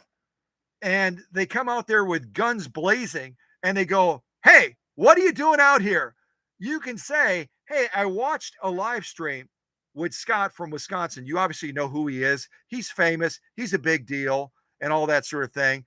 And he suggested that we go to the runway of our local airport, set up our 500A or set up our 503A. The Rocketeers, you folks pointing guns at me right now, obviously know what a Rocketeer is. If you don't, you should. And he said we should set it up so that your planes can land safely and your pilots and your passengers can go home smiling, knowing that we were out here protecting all of you with aviation technology like this Rocketeer that was produced until 1963. All of you knowing, pointing your automatic weapons at us right now, know what a Rocketeer is and all of that stuff. So Any rate, that's my disclaimer. If you decide to go out there and try to land planes with your Rocketeer, it's on you. I'm not signing off on it. I, yeah, I'm not going to do that. I don't want anyone to get arrested. Don't get arrested. Don't get arrested. So, um, let me look at the live chat real quick. I don't know if Jenny jumped in with the needle anatomy or jumped in sharing a little bit about the sizes of the leather needles, blah, blah, blah, like I was talking about. If one of the leaders can text me real quick, looking at the live chat, I see I have another text. If one of the leaders can text me and just let me know if Jenny, our needle ambassador, covered that. If she did, great. If she didn't, I'll go over that real quick before I forget to do it. Hold on a second. Oh, yeah. Yeah. I didn't realize that. Gretchen just sent me a text. She said, appropriate timing for EAA fans. And if you don't know what EAA is, Google it. Or if Gretchen wants to share a little bit more about that, but it's a big deal in this area. It happens down near a city called Oshkosh, almost like Oshkosh Bagosh, that clothing line for kids. But Oshkosh is just booming with EAA when that kicks off. People come from around the world. They fly in from around the world with some incredible planes, kind of like the ones that Gretchen's husband worked with, the B-52s and other really cool planes. They all go down to Oshkosh, Wisconsin, and they gather there for EAA. And Gretchen is absolutely right. It's a super big deal. Oh, and Susie did find a link for the primary stitch patterns and the combination patterns as well, on pages 82 and 83. Apparently, uh, Susie's is really resourceful in helping us to find those things so that you don't have to turn your head sideways trying to see them like I did with a camera. You're looking at that sideways and going, "Oh my gosh, I can't believe he did that." But that's all I got. That's what I got. But thank God for the leadership team providing these additional resources for us, so it makes it so much easier. Makes it so much easier. Okay, Susie just told me that Jenny did not cover needle anatomy, did not cover it, and that's okay. I think she had to step away. So what I'm going to show you real quick is I'm gonna bring the camera. How can I do this so it makes some degree of sense? How can I do this so it makes some degree of sense? Ah, give me a second here. Let me think about this. I'm going to use my Tic Tacs. I love Tic Tacs. Let me see if I can use my Tic Tacs. All right, so I'm going to put my Tic Tacs right there. I'm going to put these needles right here and hope that they don't fall over. Okay. Feels like we're kind of long distance, but that's as close as I can get you right now. Okay, so real quick, I wanted to cover a couple of things on behalf of our ambassador of needles as we're looking at these needles that we're going to be using today.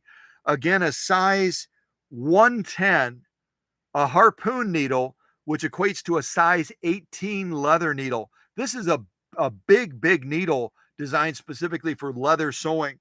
So the first thing I'll tell you is that if you don't want a harpoon style needle for leather sewing, Schmetz also offers sizes 70. I didn't even know this. They offer a size 70, which is a size 10. They offer a size 80, which is a size 12 equivalent. They offer a 90-14. They offer a size 100, which also equates to a size 16. And then ultimately, they offer this huge one that I'm using today, which is a size 110, size 18. So again, you don't have to go with a harpoon needle if you want to do leather sewing, depending on what kind of sewing you're doing with leather. You can get a size 70, you can get a size 80, you can get a size 90, you can get a size 100, or you can go with a size 110. Kind of like my friends down in Texas say, and we just shipped that machine back to Texas, that model 332, I believe it was, down to Ronnie. The Texas people say, go big or go home. So I'm going big today instead of going home using this 110 size 18. The other thing that they'll tell you is leather needles within the Schmetz family of needles is going to be color coded. It's going to be brown. You're going to look for that little marker point near the middle point of the needle, and it's going to have a brown marker to say that it's specifically a leather needle. Schmetz uses color coding for all of their needles, and I won't go through all of that right now. I'll leave that to Jenny at a future live stream, but know that the leather needles are going to be color coded brown. The other thing I wanted to cover as well is needle anatomy. Needle anatomy is basically the schematics or the breakout of the needle with its different parts. And I'm actually going to go to my little cheat sheet so I don't mess up. Then I'll have to hold my head in shame in front of Jenny, our needle ambassador, if I get it wrong. So I want to try to get it right. So looking at these needles again, I know they're a little bit of a distance away, but from the bottom of the needle, the very bottom where that sharp point is, that sharp point is called the tip, TIP. And if one of the leaders wants to capture this live chat, once I rattle off all these needle anatomy parts, that would be super cool. Then we kind of just capture all the parts from the bottom of the needle where the sharp point is all the way to the very top. And then you'll have that to share with other people in your circles of influence, your circles of interest. So we start with the tip at the very bottom. We then go to the eye of the needle. We then have the scarf of the needle, which is that indentation where the hook will swing around and grab that thread in the sewing process. After the scarf, we also have the groove of the needle, which is going to be opposite of the scarf. We have the blade of the needle, which is right around in the midsection. We then have the shoulder of the needle, which is going to be right about where that marker is going to be to signify that this is a brown leather sewing needle. The brown marker is what I mean to say. And also on the Schmetz needles, they're also going to have another color that tells you the size of the needle as well, or the association of the needle type is what I meant to say. So right around the shoulder area on the needle anatomy, you'll have two colors. One will tell you the needle size, and then also the needle type. Two different colors on the Schmetz needles. Above the shoulder, you're going to have the shank that gets mounted into the sewing machine, and at the very top of the needle, right at the very tip top, you're going to have the butt. B-U-T-T. So you've got the butt, the shank, the shoulder, the blade, the groove, the eye of the needle. Actually, let me reverse. The scarf of the needle, then the eye of the needle, and then finally you've got the point and the tip as far as the needle anatomy. And I know it's kind of hard to get a clear picture of that. So let me give you the cheater's version. This is like an open book exam. Let me give you the open book exam to explain much better than what I just tried to in this little quick reference book. It's called the ABC Pocket Guide that Susie from Minnesota sent me along with all those needles last Christmas. And inside of here, you can see this depiction of the needle that does a lot better job explaining all the stuff that I just tried to explain, showing you the different anatomy parts of the needle.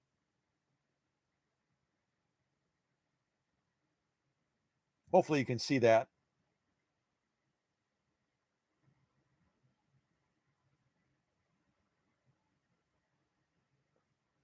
And it's important to know the anatomy of the needle simply because that tip or point is going to be different needles. Some of them are going to be razor sharp. Some of them are going to be almost serrated like the leather needles. Some of them are going to be rounded so that when they pass through that material, certain woven materials, they're not going to damage that material.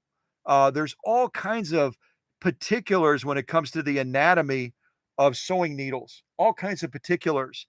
And if I shouldn't say if our Schmetz friends that follow this channel and follow us on Facebook would be willing to mail me more copies of this pocket guide, I would really, really be grateful. And then I can offer them as part of our giveaway series to folks when we do impromptu contests. There's so much good information in here describing all kinds of stuff about needles, very much like the needles we're using today, this size 110 leather needle. So thank you again to Susie for sending this pocket guide. And hopefully the Schmetz people will mail me more of these at the workshop so that I can pass them out to our cow country family. And you can share your knowledge through this book on all the particulars relating to needles. Yeah, that would be great. Okay. I might as well grab a Tic Tac while I'm here, right? Does anyone else like Tic Tacs? I know they have different flavors. I like the peppermint ones. They've got colored ones and all the fancy stuff, but these are a good treat in the workshop they have available if I'm working really late like I was last night doing the finalization steps of verifying Gretchen's machine before this live stream today. Okay. So I think I covered most of what I wanted to cover about the leather needles, covered the anatomy of the needles, at least I tried to. Thank goodness for the pocket guide. Hopefully that pictorial image made some of the blah, blah, blah that I said make a little bit more sense. Yeah. So let's actually sew with this machine. Let's actually sew with it and see what we think of this Rocketeer. And as Gretchen pointed out, we're quickly approaching EAA in this neck of the woods. And a lot of people are going to be thinking about things that fly from B-52s to who knows, maybe we'll have some of those fancy jets. What are those called? Harriers? I think they're called Harriers, the ones that can take off like this vertically because they can rotate the jets down and basically shoop, go straight up and then shoop, take off like that. I think those are called Harriers. They might be called Harriers, possibly. Okay, so let's just start with some basics with this Rocketeer and we'll go from there. Yeah, start with basics and we'll go from there. All right. Give me 1 second. I think I have another message coming in.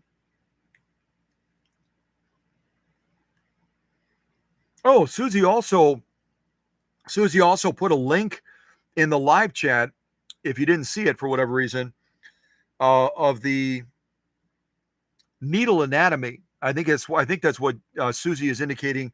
She put a diagram with a link of is the needle anatomy as well. Knowledge is worthless unless we share it. So the more resources we have with the link that Susie shared, and then my effort to try to explain the needle anatomy as well, we can then take that information to the various circles that we're involved with, maybe a sewing group, a quilting group, maybe you're involved in some groups on Facebook, and you can share that knowledge so that people understand needles and the needle anatomy better. A lot of people don't, and we can share that information. That's great. That's super. All right. Oh, I didn't realize this. Jenny is picking up an Amish gentleman right now to bale hay. I'd like to know a little bit more about that. I'm assuming that Jenny is somehow involved with farming, right? Our needle ambassador is involved with farming somehow, and is out connecting with an Amish person that's going to be helping to bale hay. I have no idea what the story is on that, but Jenny can share with us at some point, why is she picking up an Amish gentleman to bale hay? What is that about? Because I need to know. This is like really cool. Super cool. Yeah. All right. What else do we have? I think that's about it, isn't it? I think maybe I'm not caught up. I thought I was caught up on text messages.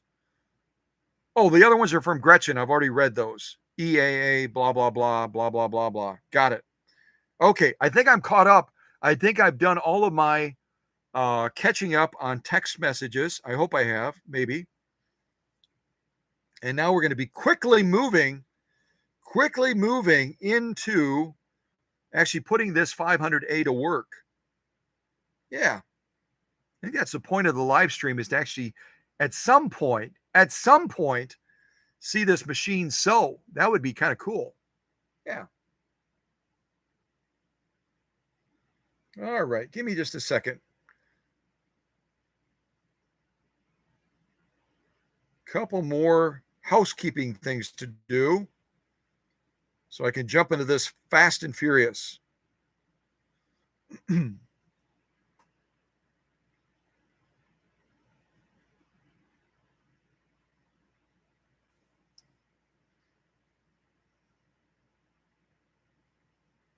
Also, give me some feedback on, give me some feedback if you would, on how the audio quality is and how the video quality is today.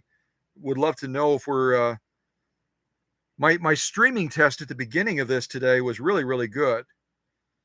3 times faster than usual. So apparently T-Mobile is getting the message that I need to have upload speed for live streaming. And they're going, hey, we want to help that guy out. They probably have no idea, but we're very fortunate to have that right now. So lots of speed, and that helps quite a bit in live streaming, quite a bit. All right, couple other housekeeping things, and then we'll be launching into this fast and furious.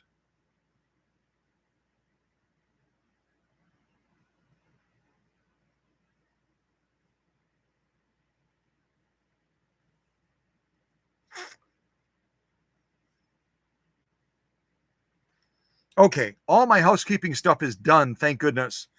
So the last thing I'm going to do is I'm going to quickly look at the live chat, make sure that I've said hello to everyone, and then we're going to launch into this Rocketeer straight away. Also, just a quick reminder, couple of folks that work with sewing machines, in restoring machines, repairing machines. One of them I'll mention is Andy Tube. Andy Tube out in Arizona. A lot of you know Andy Tube or know of Andy Tube. He's been having health issues, combination of cancer, COVID, and maybe some Parkinson's, other things going on. And I don't want to speak on a turn, but keep him in thought, would you? He really does a lot of great stuff with vintage machines. He's got some great tutorials on his YouTube channel, helping folks out with learning and understanding machines better. And I know that Andy has been struggling, trying to get back in the saddle, but it's been an uphill battle for him. So remember Andy Tube, Tube, Andy Tube out in Arizona. Also remember Alex Askroff as well, if you would. I have the opportunity. Where am I? I have the opportunity of communicating with his wife Yana behind the scenes, and it's an uphill battle for Alex as well. You may have seen a recent post that Alex and Yana put up.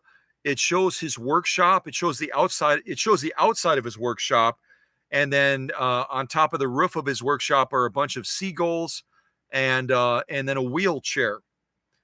And all of this is telling me that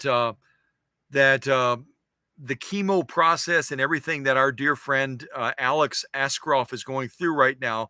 And if you didn't see it a ways back, but I talk about Susie's hats all the time. And I posted on Facebook a picture of Alex Askroff wearing one of Susie's hats as he was taking a nap, as he was beginning the process of going through chemo for a very rare type of cancer. And this is, I don't think he would mind me saying, this chemo and just the entire process of cancer treatment is kicking his butt. That's at the very top of the needle, remember? As far as needle anatomy, the butt is at the very top that goes into the machine. So, at any rate, the needle anatomy for Alex Askroff in the UK is this chemo is really taking a toll on him. It's really an uphill battle. So, remember Alex as well. And if you're saying, who is Alex Askroff? Who is this guy? You can go to the same playlist on this channel. Go to the same playlist and you can watch the interview I did with Alex over a year ago, and get to know Alex and just appreciate and love this guy just like all the rest of us do that already know him. And certainly we all love Andy Tube as well. Andy Tube, Alex Askroft, they're part of the Cow Country family, and keep them in thought and prayer if you would, please. All right, that's my blah blah blah. All right, let me angle that down. All right, quick hello to folks, and then we'll get into this. Let's see here. Well, I've already said hello to Susie several times. Hello to Emma. Hello to Rose777. Hello to Alex from California, which is the screen name Al Koss. Hello to Aaron Allen, my dear friend from the great state of Vermont. Hello to Ginny. I think Ginny is still involved in picking up this Amish gentleman so they can bale hay. Again, she'll share the rest of that story later with us, maybe at a future live stream. Hello as well to, I don't want to miss anybody. Let me scroll slowly here.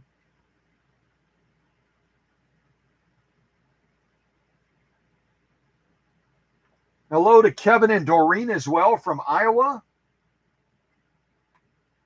And I have to tell Kevin and Doreen real quick, I ran out of Diet Coke. I got to go to the store today and get more Diet Coke. So I've got your really cool holder keeping my water cold today. Again, if you missed it somehow, Kevin and Doreen drove in from Iowa. They brought this cool, the super cool holder to keep my Diet Cokes cold during live streams. And today I've got water in there because I'm out of Diet Coke. All right, who else? Hello to Candido from New York, Candido and Rachel. Hello to Teresa as well. Good morning to Teresa. Almost good afternoon to Teresa. Actually, if you're on the East Coast, it already is afternoon. Who else? Who else do we have?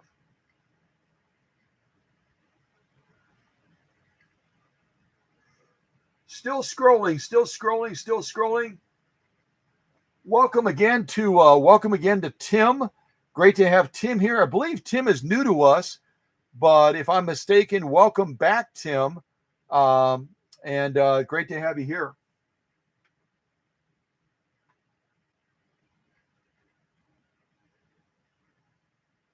Who else do we have?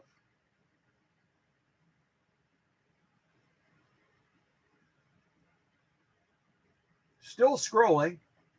Oh, and obviously, welcome to our owner, Gretchen. Welcome to Gretchen, originally from Louisiana because her husband was in the Air Force down in that neck of the woods, and now she's in Green Bay, which is only a hiccup from Oconto. It's only a hiccup, about 25 miles.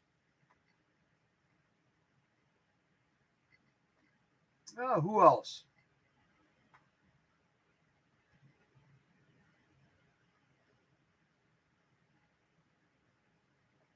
Oh, good morning as well to Becky from Minnesota.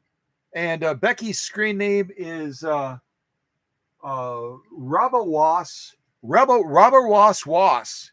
I feel like I'm like saying a tongue twister.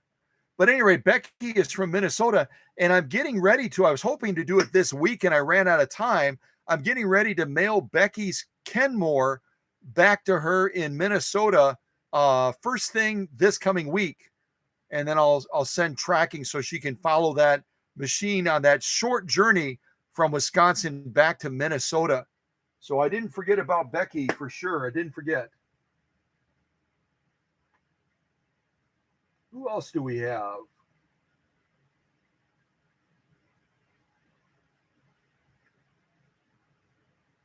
Still scrolling. Scrolling. Good morning as well to, and almost good afternoon to Sarah Wimmers. Great to have Sarah here.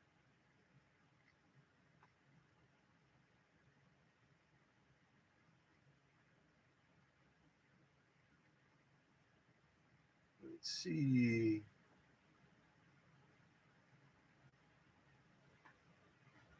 Oh, also good morning, good afternoon to the outboard tinkerer as well. Good morning, good afternoon to the outboard tinkerer 62.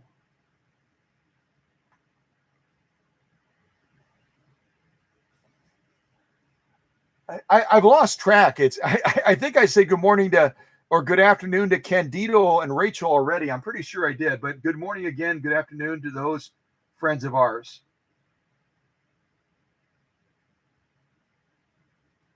Also, good morning, good afternoon. I guess it would be morning to Joel out in California. And Joel's machine will be coming up for a live stream shortly. It is none other than a FOF 1222E that, again, Joelle and her entire family pulled all of their piggy banks together, if you will, in order to support the project for this machine that had a lot of things going on. And I have, as I told Joelle privately, I have finished the work on the 1222E FOF. I just need to go through and do the finalization like I was doing late last night on Gretchen's machine. Finalization is running it through a lot of hoops, a lot of hurdles, and testing power, testing stitch quality, verifying the adjustments on the machine, and everything else.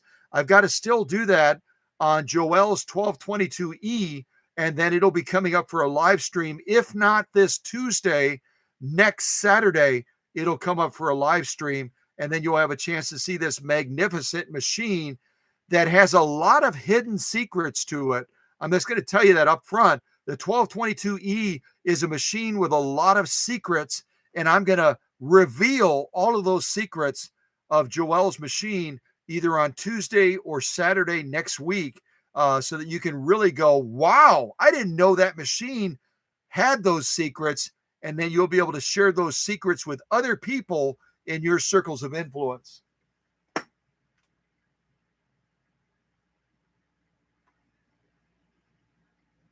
Okay, I think I made it to the bottom.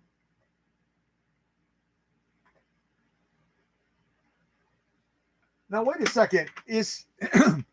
Maybe is there a glitch? Is there a glitch on my end? Because I wasn't looking at the top of the laptop screen. I was looking to the right where all the live chat is. And I just quickly looked at the top. Do we have almost 1,000 people? You know, this is where I was focused over here. All the way over there, it gives me my time lapse of how long the live stream has been running, and also our concurrent viewers right now in the live stream. Are you all seeing that same number, or is it just on my side? Over 900 participants in the live stream right now. Is it just me, or are you seeing that as well? 904, something like that. I don't know if you're seeing the same thing I'm seeing, but it looks like we have over 900 participants or attendees right now that are in the live chat to check out Gretchen's 500A. That's pretty cool. We must have a lot of aviation or NASA or space race type people that caught wind that we're going to be presenting this 500A today that was born out of the space race. And they're like, I need to check this puppy out. I need to see what's up. I need to see what's up. All right. Let's get this set up, and let's start with a basic straight stitch. We'll do a zigzag, and then we'll launch into some of the other fun stuff that this space race sewing machine is able to do.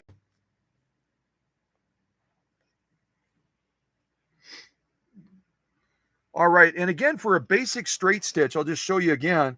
For a basic straight stitch, you're going to set this side at A. You're going to set this side on K. And then it recommends setting the stitch width right in the middle on 3. So this is going to be, when you're doing a straight stitch, it's basically going to be, it's going to be needle position. Technically, you could move this left or right depending on the needle position you want. but I'm going to leave it in the center for a center needle position. But again, setting it on K, setting it on A, like apple, and then we can do a straight stitch. And then I've got my stitch length set all the way on 6 right now. It's all the way on 6, which should give us the longest stitch for straight stitching purposes. Okay, let's go ahead and give us a go, and then we'll jump into some of the other fun stitches. And Susie already posted a link so you can see what stitch options there are under primary and under combination patterns. Maybe if she would post that link again so folks can see what stitch options there are. And then I'm going to invite all of you, along with the owner, to go ahead and type in the live chat the letters that you want to see as far as the stitch pattern. So it might be BL, it might be FL, it might be JP, who knows what it'll be. And then we'll see how this machine does with those specialty stitches. All right. All right. So here we go. And again, just a general reminder, whenever you launch, always make sure your take-up arm is at the highest position. It's going to give you the cleanest launch so that the machine doesn't have any binding. Okay? All right, straight stitching, and then let's do some other fun stuff. Almost have my foot on the foot controller.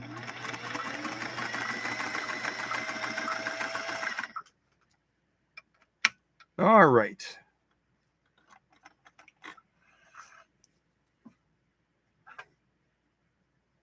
And this thing sounds a little bit like an airplane winding up when it goes. Part of that tower motor feature is it really has a cool sound.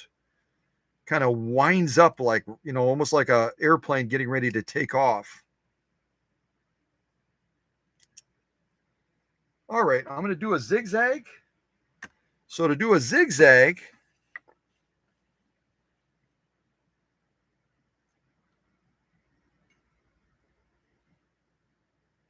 here we go. Got it in place. To do a zigzag, I'm also going to back off our upper tension a little bit. I was looking at the stitch presentation, balance, top stitch, lock stitch for this straight stitch we just did. And the top stitch is okay, but it looks a little bit underdefined. So again, when you're looking at your sew-offs, just as a general tip, when you're looking at your sew-offs, if you look at that top stitch and it looks like it's a little bit underdefined, in other words, it's not as poppy as you would want it to be, that's a product of the bobbin case below not pulling down hard enough. And the easiest way to adjust that is to back off the upper tension just a little bit so that that bobbin case down below has a little bit more pull down factor. Bobbin case is pulling down, upper tension is pulling up, tug of war like this. And when you back this off a little bit like I just did, it's going to give a little bit more power to that bobbin case to give us a more poppy top stitch. Whereas if we turn this up, it's going to give us a more poppy lock stitch on the bottom of the material. This defines lock stitch. The bobbin case down below here in the raceway is going to be pulling down to define the top stitch. Okay? So as long as you understand that, you'll be in great shape. Now to get that zigzag again, we're going to want to set these settings over here on A and on K. Excuse me, not on K, on L, on A and L. So the only change we have to do a zigzag is we've got to take this brown control, we've got to pull it towards us, and we've got to rotate it up one position to L. So I'm going to do that right now.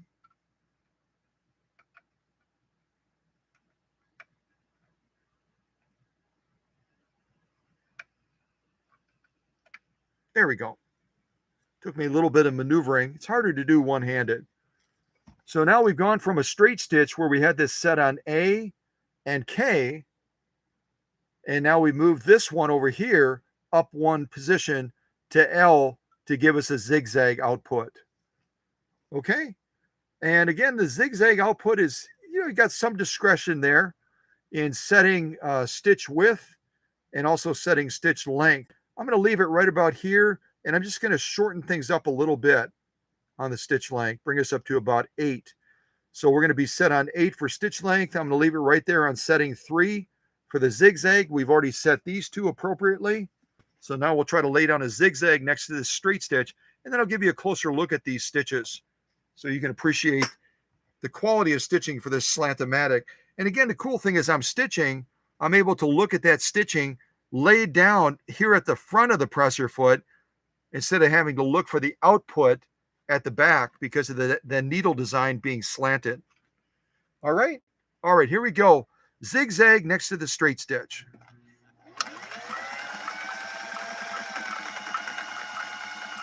Oh, I see what happened. Interesting.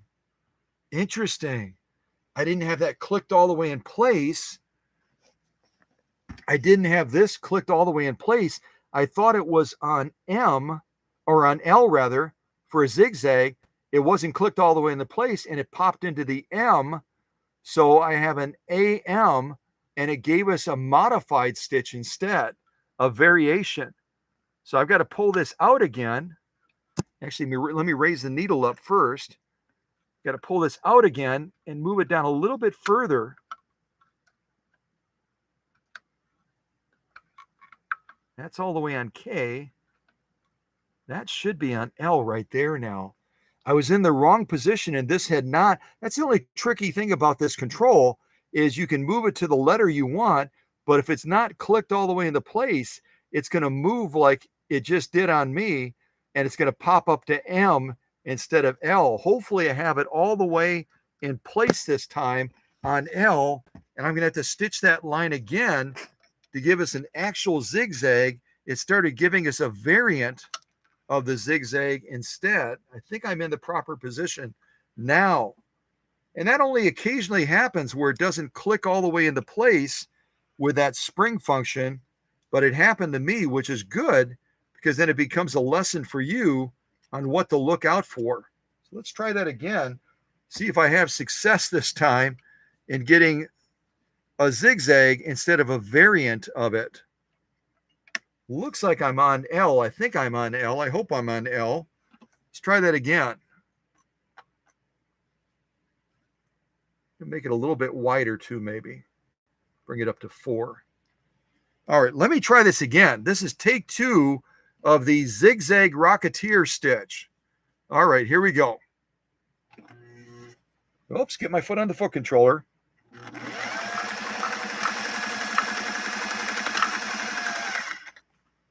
There we go. And I'm glad that happened. I'm really glad that happened because it shows you that with this with these control knobs, it's almost like closing a door. It looks like the door's closed. Then all of a sudden you start driving and you can hear wind. It's kind of what happened to me right there. All right, let me bring that needle up. Yeah, I like things going wrong sometimes, having a little bit of a hiccup so that we can learn from it. Okay, let me show you these stitches. And you'll see what I mean, I think. This is our top stitching right here. That straight stitch is pretty doggone good, but it's a little bit underdefined. I'm going to show you like this.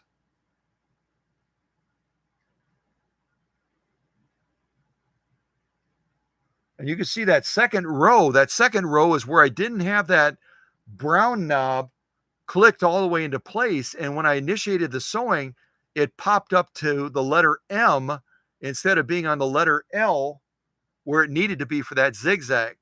Then the bottom row, I corrected that.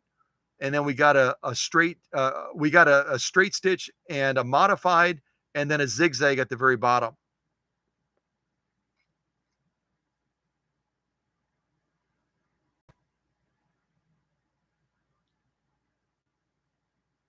Yeah, now that I'm looking at it magnified a little bit more on the laptop screen, that's a good looking straight stitch, but I still think it was off just a little bit as far as tension balance. But that'll show you right there that if you do the same thing that I did and that knob doesn't click all the way and lock into the letter position that you want, you could end up with a variant like this one in the middle where it's not the right stitch pattern because that is not locked into that proper letter, which means it's not interacting with that cam stack properly. and you're getting a variant that's kind of stuck in between.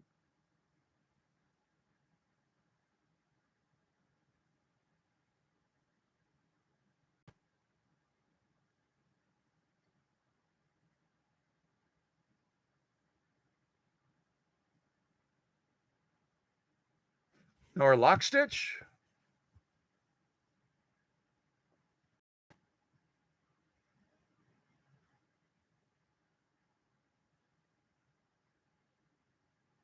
Beautiful lock stitching too. Beautiful stitching.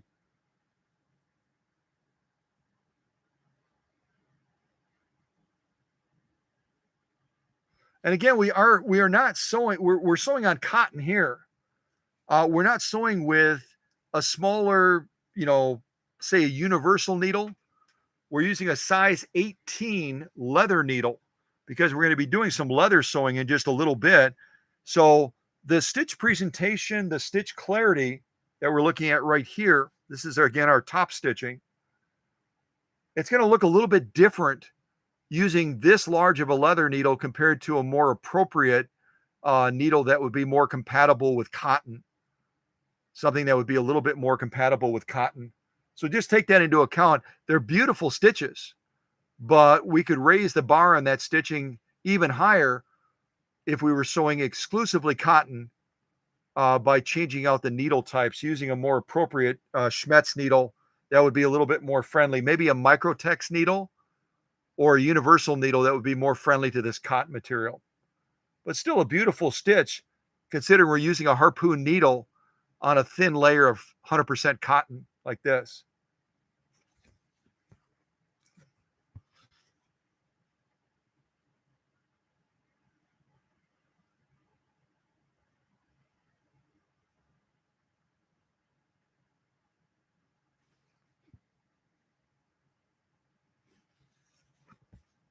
Yeah, really, really lovely. So let's move now, first of all, into the primary patterns. And again, I believe that Susie said she posted a link. She posted a link, so you should be able to see the settings for those primary patterns. There's going to be a total of 1, 2, 3, 4, 5, 6. There's going to be seven primary patterns, along with a specialty setting if we were using a plastic cam in this machine. Right now, we're only going to be looking at the stitch output for primary patterns and combination patterns that are already engineered into this 500A. We're not going to be looking at any plastic cam output by inserting a cam up here. It's strictly going to be what's engineered into that cam stack underneath this little hood area right here. So with that as a resource, whatever Susie posted, if you would go ahead and type in the live chat, particularly the owner, if Gretchen is willing to give some input on what would she like to see, we'll start again. Don't give me any combination patterns yet. Let's focus on the primary patterns. The primary patterns, again, are going to be up here on this quick reference display. These over here. And then after we get done doing these, we'll then focus on these combination patterns that are down here in these two rows. So these first, we'll do all of those, and then we'll focus on these down here as the combination patterns afterwards. So if there's any input, I'll look at the live chat real quick, and then we'll do some of these specialty type patterns and kind of go from there.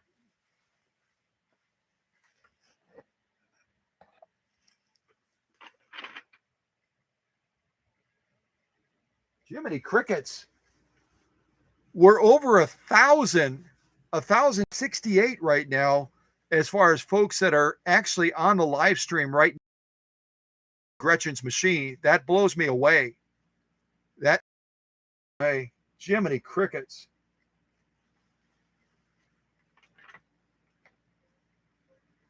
What a blessing. So great to have all of you here, whether you step into the live chat or not. It's great to have all of you here. All right.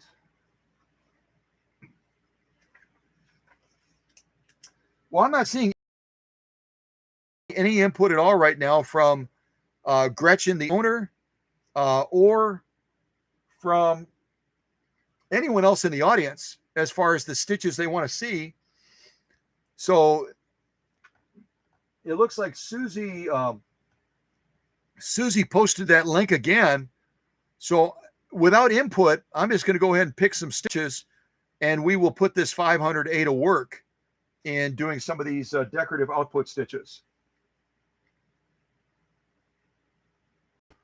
Susie just posted the link again, so I'm going to start in order. And I've got my little trusty notebook here, kind of like Blue's Clues. My handy dandy notebook. I've got my handy dandy notebook. If anyone types into the live chat a particular letter series that they want to see from the primary patterns, that's what we'll start with. Then I'll go ahead and write down that information here, and we'll go ahead and give it a go. But right now, there's no input, so I'm going to go ahead and start. And I'm not going to do a pattern BL. BL is kind of it almost looks like a mending stitch. If I get real close, you'll see it there. That's BL right there. It's just really a tight mending stitch. I'm going to start with BM and then go across all the way to BR. So we'll start with BM, and then we'll go across to some of the other primary patterns.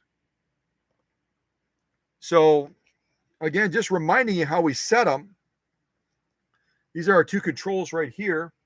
The brown one, again, I goofed up on when I was trying to demonstrate the zigzag, and I didn't have it clicked all the way in. You kind of pull the brown one out, and then you release it, and it should click back in to that letter. It wasn't clicked all the way in, as you saw. This one, you're going to push in. The gold one, you push in and rotate. The brown one, you pull out and rotate to select the stitch. So I need to hopefully get it right this time. I'm going to push the gold one in first and go to B, one down. And then I'm going to grab the brown one, and I'm going to try to go to M. Hopefully I do it right this time.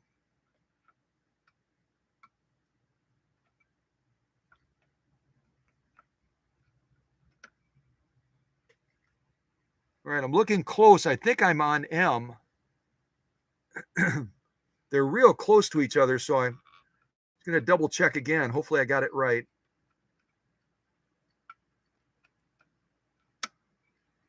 Okay, I think I'm on BM.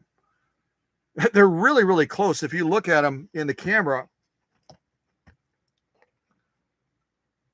the M and the N are like right next to each other. So if I get a BN, then it's going to look like a different pattern than what I'm aiming for. But I'm going to try to, hopefully I nailed it. I think I'm on M. So I've got it on B and M. And then for the primary patterns, remember again, for the primary patterns that are on the top row here, we've got to move our stitch width all the way to the right to position 5 for all of the primary patterns. So I'm moving that all the way to the right. Let's try this first one. The other thing I'm going to change real quick is I'm going to change stitch length, and I'm going to go really short on it so I can tighten this pattern up quite a bit. I'm going to go just below 20. Just below 20, right about, let me see. Yeah, right about there. Let me give that a try. So I'm aiming for BM. Hopefully I got it. Otherwise, I'm going to end up with BN as far as a pattern. Then I can try tweaking it a little bit more. But these controls, they're easy enough to use. It's just that the settings are so close on them that you can click it into place and think you have one letter, and you might have the letter right below it or right above it. So again, I'm sure Gretchen will do better with this than I will, because she'll be spending a lot more time with this machine than I will be. So, all right, so let's try this next pattern, see what we get. Almost ready. Okay, here we go.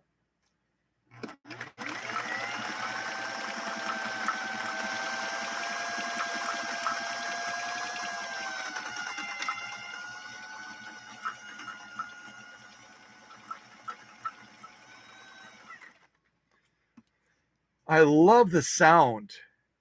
I love the sound of these Slant-o-matics when they're running. They literally sound like a jet engine almost. So my hunch was right. My hunch was right.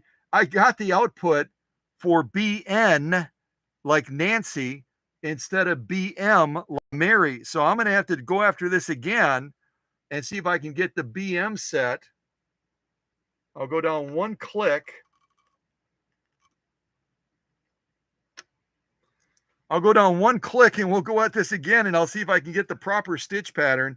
They're so close in proximity with that control that it's easy to miss the mark on it, which I did.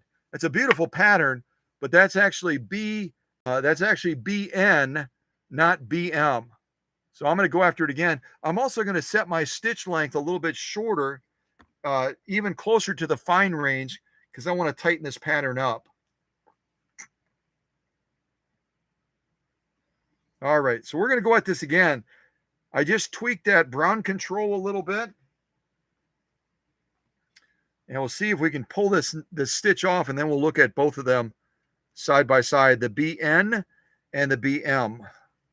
All right. So this is what I got right here. That's actually BN. Let's see if we can do the BM now, see what we get.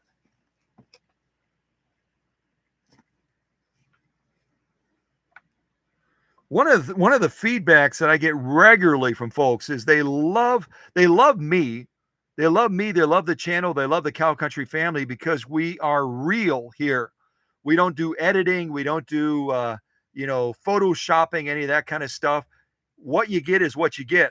And that's where you can make little goof ups like this and it becomes a learning lesson, which is a positive thing during a live stream. All right, let me give this a go again. Hopefully I get BM this time.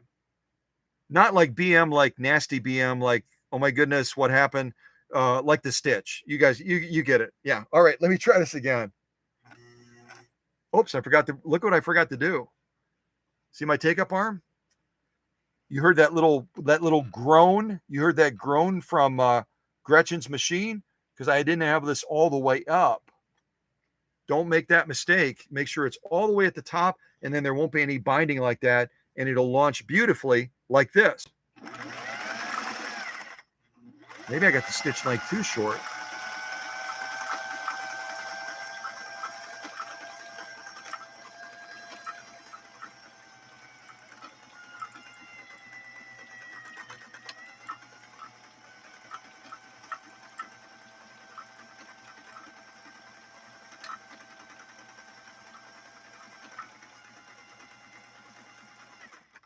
Oops, one of my thread points came loose. Hold on just a second.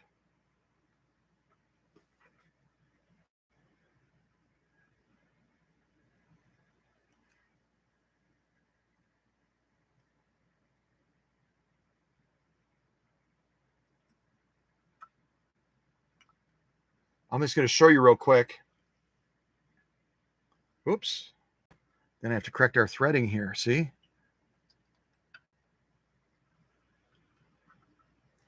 What happened is I was sewing a little bit faster and the thread skipped out of this thread point right here and then it dropped down. And then it caused a little bit of a binding here where we're supposed to be making that right turn. So yeah, I mean, it can happen when you're sewing a little bit faster in that thread, because there's also a secondary take-up control that comes right through here. You'll notice it going up and down. Let me see if I can show you. See it popping through right there? So this is also manipulating and adding a pre-tension to the thread as it's sewing, and that can also cause it sometimes in instances to skip out of those thread points, which is what just happened. But it's very easy to correct. You just have to make sure you catch it when it does that. Make sure it catches that. There we go. All right, let me finish this off.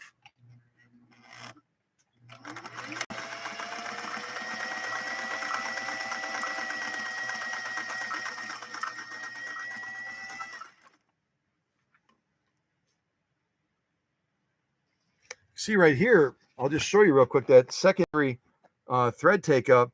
See, it kind of grabs that thread and there's a little bit of a temporary twist to that thread as it's pushing it up. And that can cause, on this design machine, cause it to kind of skip out of position a little bit. And that's just the nature of the way the the machine interacts with the thread.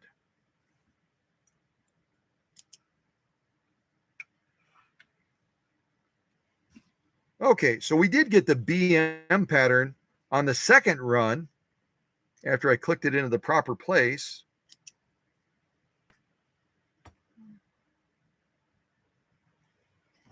Let's take a look at these two patterns. Again, the first one we got was supposed to be BM. It turned out to be BN, this little tower one. And then this one below it is the BM pattern we shot for the first time. Let me show these to you.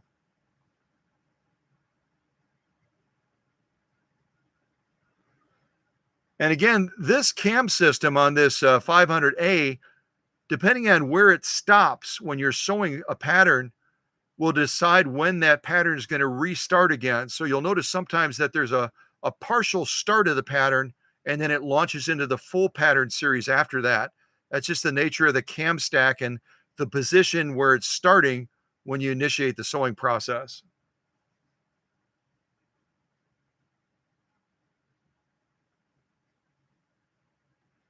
And I'm looking at this this pattern on the bottom, this BM pattern. We could even tighten it up more, which I just did by shortening that stitch length even more. The shorter the stitch length, when you can still get material feed, the greater clarity of stitch you're going to have when you sew that pattern. In other words, it's going to tighten it up and make it look even more polished.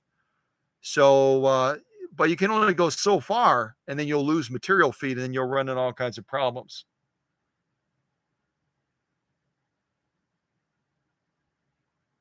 Good looking stitching, very nice looking stitching.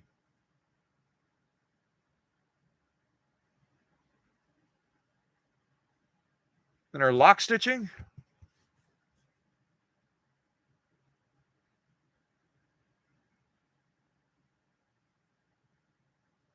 And again, realize the clarity and definition of the pattern is going to be compromised just a little bit, just a smidgen, because of the size of the needle we're working with. We're still getting a beautiful stitch pattern output, but if we were using a Microtex size 70 needle by Schmetz, that pattern would even be sharper and better defined.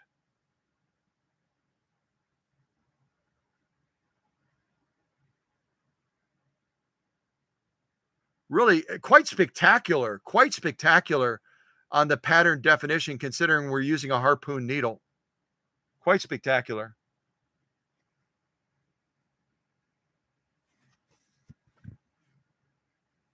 Yeah, very, very nice. Very nice. Very, very, very nice.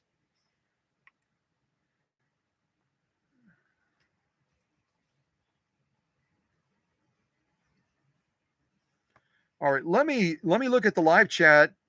I'm assuming that Susie would probably text it to me if someone had a specific pattern they wanted to see.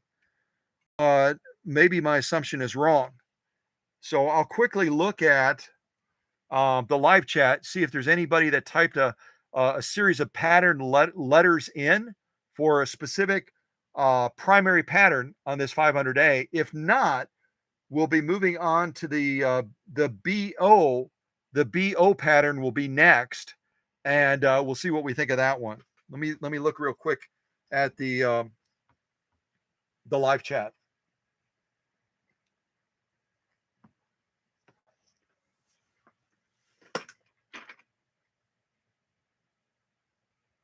Oh, great to have Ria from the Netherlands. Ria received one of Susie's hats also. Ria, I believe, is actually in Holland, part of the Netherlands. And it looks like Ria has joined us. I'm so glad because haven't heard from her in a while. And Susie's already being the wonderful hostess that she is and making Ria from Holland feel welcome. That's fabulous. Fabulous, fabulous.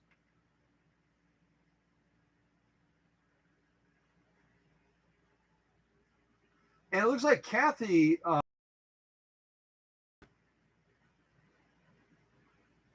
looks like we do have some input. Joel said FR, but FR again is going to be, let me see here. FR is going to be one of the combination patterns. So let's hold off on the combination now. I'm focused now just on the primary patterns, only on the primary patterns, and then we're going to move into the combination patterns right after that. But it looks like Kathy King gave me a BR pattern. Let me see where. Yeah, we're going to be doing BR in just a little bit. That's going to be the McDonald's pattern, I think.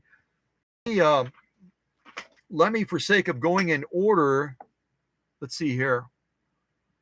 Oh, what the heck? Let's skip around and be rebels. I could go right into the BO pattern, but let's go to Kathy King's BR pattern, the McDonald's pattern. Let me see if I can get it set on the R, and we'll do Kathy's next.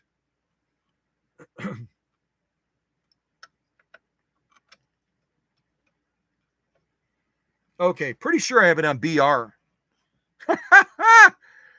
After that goof up, I'm just like, I'm going to do the best I can to try to get it set properly. It's just a matter of getting it settled in that tiny little notch so that you're on the right position. I'm pretty sure I got BR. So we're going to do Kathy King's pattern next, and then we'll launch into the other primary patterns before we go into the combination patterns. So this is for Kathy King, the BR next. Let's give this a go.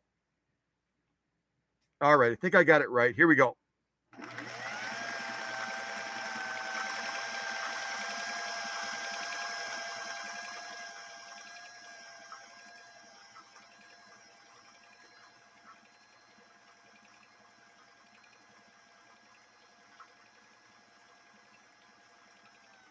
Now I'm going to stop. I'm going to stop right there for a moment. I'm going to stop there for a moment, right where I'm at. I'm going to bring the needle up. Because I can see with this Slant-o-matic design, I can see that I've got the stitch length set really, really short right now. I'm almost in the fine range. Let me show that to you. I'm almost in the fine range right here on the stitch length. And we're getting a beautiful looking pattern, but it's not representative of the image up here. We've got it too tight. We've got it too compressed. So I've got to change this right now. I got to change this and make it longer. Right in the middle of sewing this pattern, we're going to change the look of it so we can look at them comparatively and then see that getting something that's more representative of what Kathy King was probably looking for with a longer stitch length pattern. Okay, let's go back to it again now. Let's go back to it right in the middle of sewing this. We've made a change. We've made the stitch length longer, and let's see if we can get that look that we're looking for, hopefully. Oh, you know what else? Hold on a second. I did it again. I thought I had BR and BQ are like right next to each other, really, really close. And I was extra careful, but I set it at BQ instead of BR. That's what's going on. I looked at the pattern. I thought, I've got the stitch length too short. That's not the problem. I've got the wrong pattern. So we're going to go back to what we were. Moving it right back. We're going to finish off the pattern. If you look real close, it looks like we're on R right now, which is what the setting would be for the stitch that Kathy King wanted to see. Looks like we're on the R. It really does, but it's giving us a Q output. They're that close. On the cam stack and on the setting here. So we're going to finish off BQ, and then we'll go to BR and get that other stitch output. Hopefully I don't land in the specialty setting, which would be for cams in the machine, because they're millimeters apart. Let's finish off this stitch line, and then we'll do the stitch for Kathy King, because they're just so doggone close. They're so close. All right, back to the grind here. Let's give this a go. I love that this is a teaching moment as we're learning this machine and becoming more intimate with it.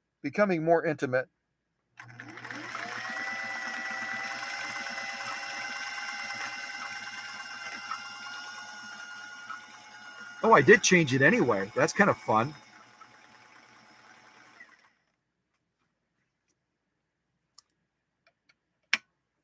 Now, I didn't, here's the thing. Maybe my hunch was right. See that? I started to second guess myself as we're looking at this. We didn't change the control. We didn't change the control on the machine. I said, let's just finish this stitch line off. My initial hunch was I had the stitch length too short, and that's why it was looking like this pattern right here. My initial hunch was correct. I shouldn't have second guessed myself, because then I took that stitch length and I lengthened it up, and then we got a proper output for that stitch line. Now we're getting the pattern that Kathy King was looking for. They're so close in proximity on that cam stack that you can all of a sudden get a different output right in the middle of it with a simple adjustment. What a lesson learned. What an experience of learning the machine through trial and error, in a sense, by getting that stitch control setting to lock into the proper position that we want. We got to look at these right now.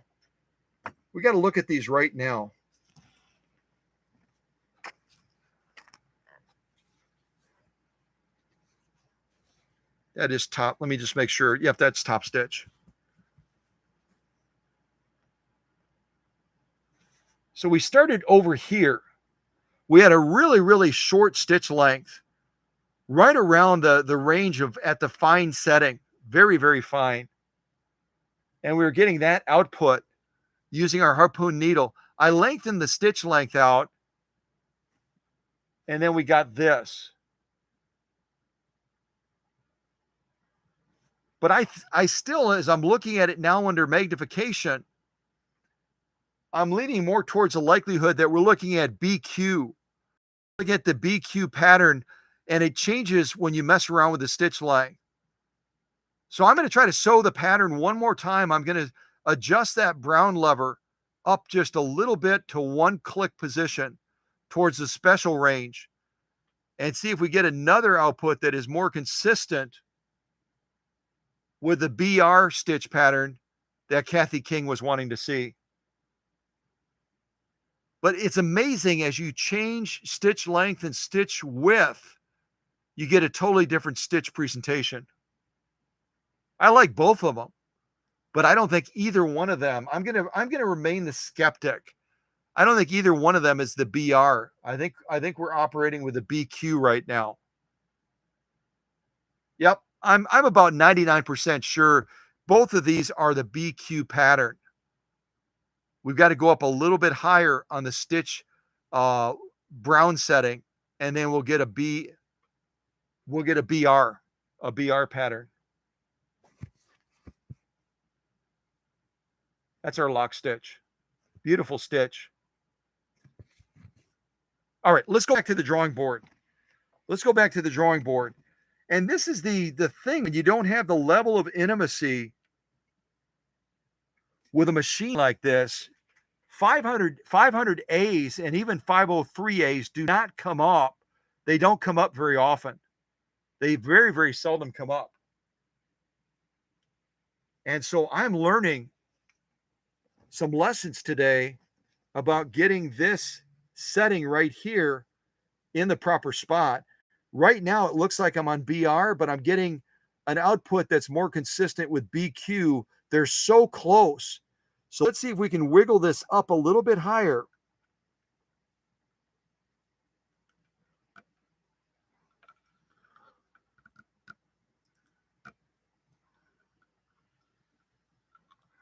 Just up a little bit higher. That's all the way to the special range. I want to go that high. That's all the way to the special range. Down just a little bit.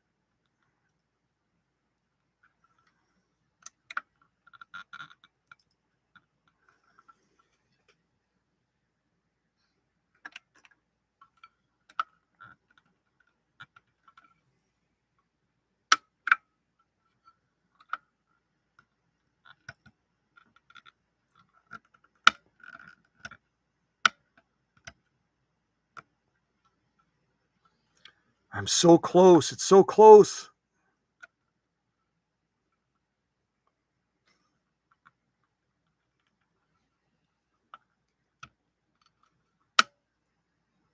That's going to be...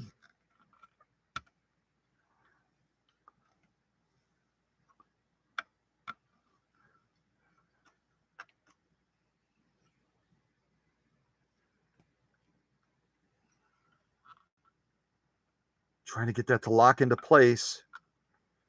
It's such a fine point in getting it to line up with the cam stack.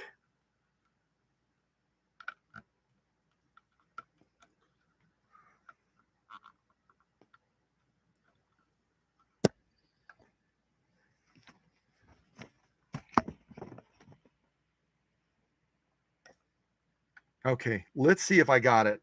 Let's see if I got it.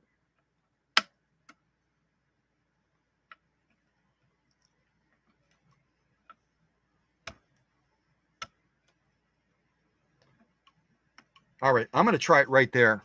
Let's see if I nailed it. It shouldn't be that tricky, but it really is because of the proximity setting on those cam settings. All right, I'm going to give this a go again, see what we get this time.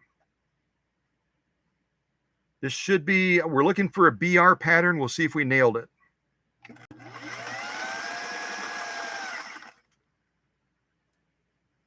And it's not. It's actually on the special setting because it's so doggone close.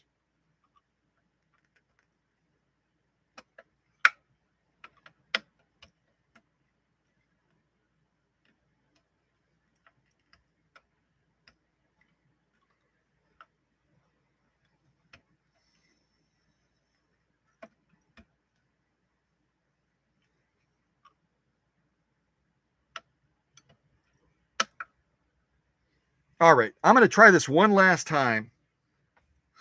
Oh, geez. Here we go.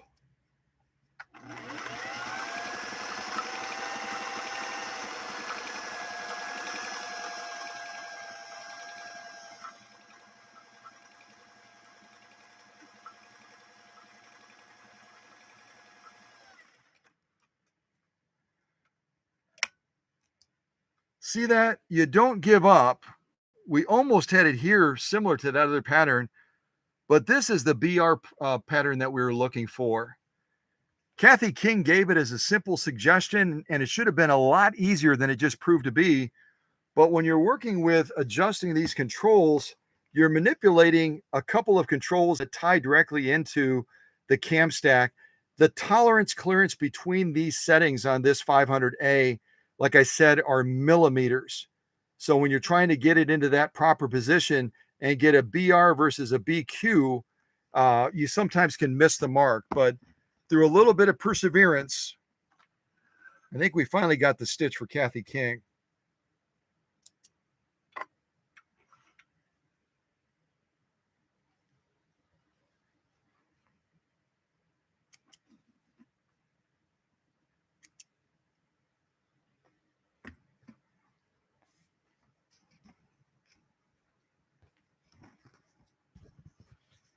Okay. Look almost identical to the one below. Very, very close.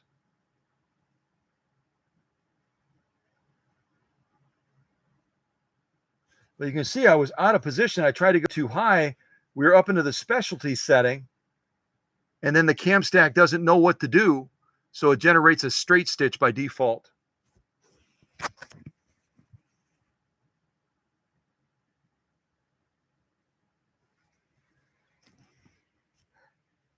Let's just say the space race is still going right now. And I'm experiencing it firsthand. All right, let's go on to some other of the patterns that are primary. I was going to go into BO and BP. See if we can get BO and BP. That was a little bit of a battle, but that's okay. All right, I'm going to go for BO first.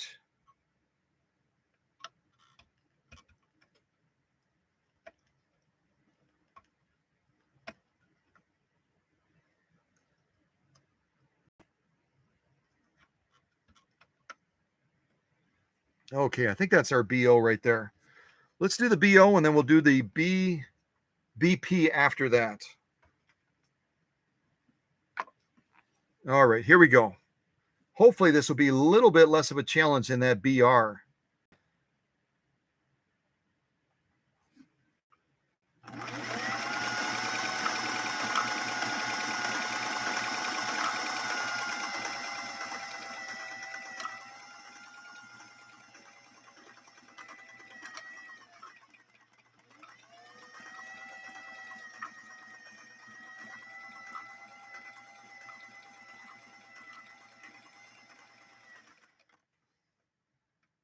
Okay, that is in fact BO.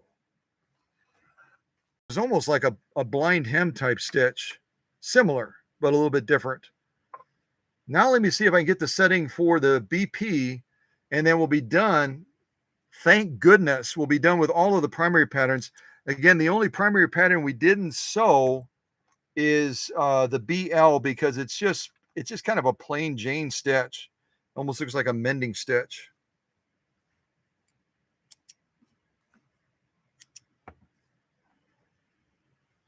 All right, let me get this back into position. We'll go after the BM now, or BP, excuse me. We'll go after the BP. We'll do the BP stitch next. All right, so I'm going to be moving this up just a little bit.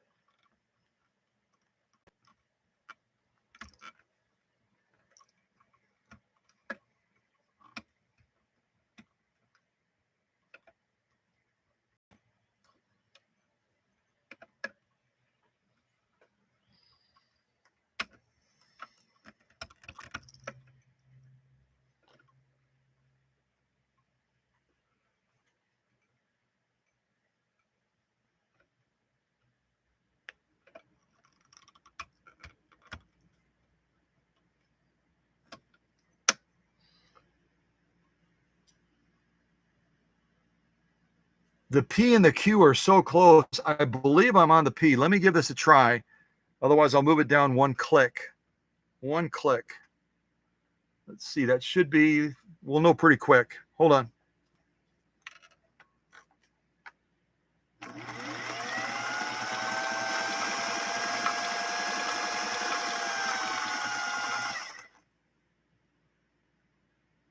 That's actually BQ. So I've got to go down one click. Hold on one second.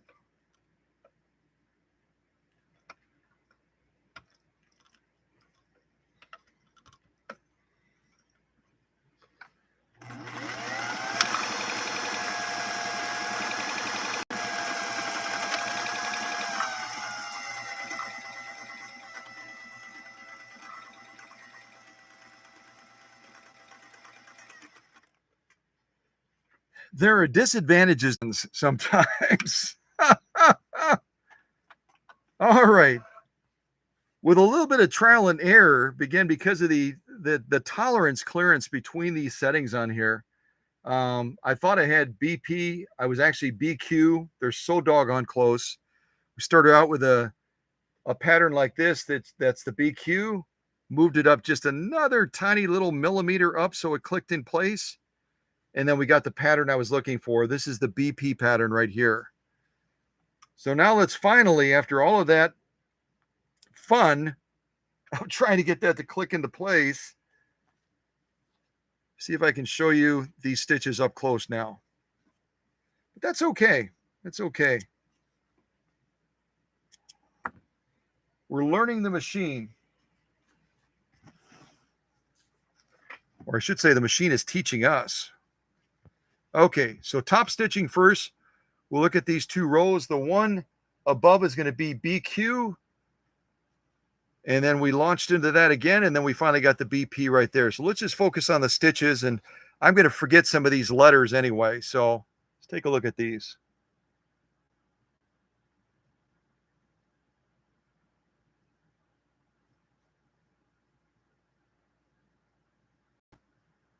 And these again are the primary patterns which can cause a little bit of a challenge, as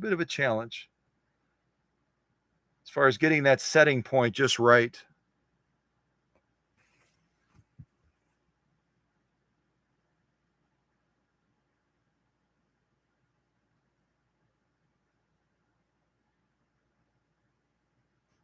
Yeah, some really really good stitching, and the lesson learned is people will design things. Singer designed this with these two knobs as far as adjusting the controls. One you push, one you pull. It's like a push me, pull me, almost like Dr. Doolittle.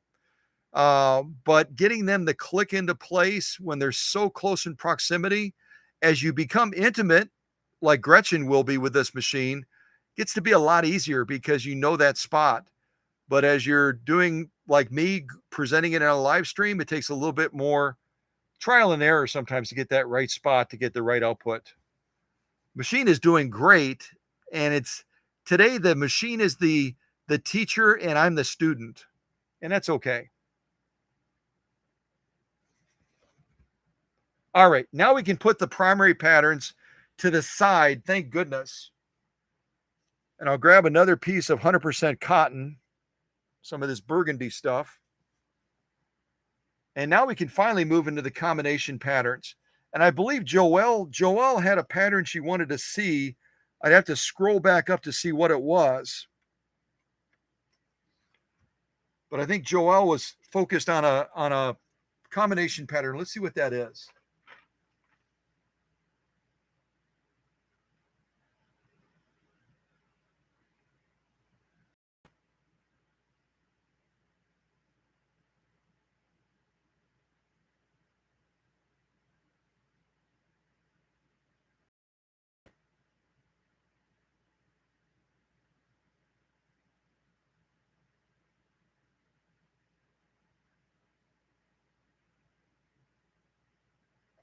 Wait, Jenny said I'm avoiding BL? BL is the easy one. All right, I'm going to take that challenge. Jenny said I was avoiding BL. I just thought it was kind of a boring looking stitch. All right, I'll go after BL. And then we'll move on to combination patterns. I don't know. I'm looking at BL and it just looks like a real tight zigzag. There it is right there. Kind of boring looking.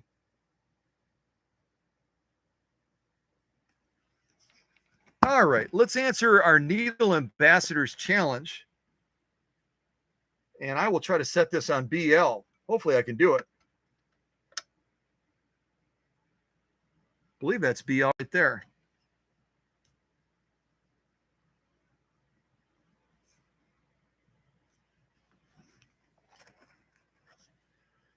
Yeah, these 500 days don't come up very often. So yeah, it's a learning lesson, isn't it? That's okay. Okay, I think I've got it on BL. Let's give this a try.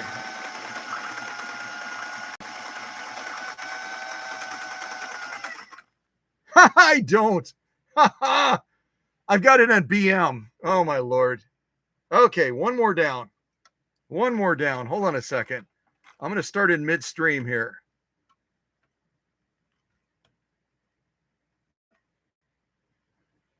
Okay, now I'm going to put it on BL.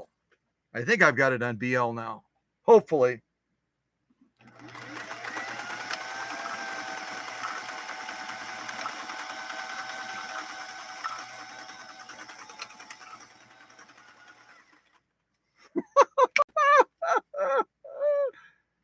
Oh my gosh.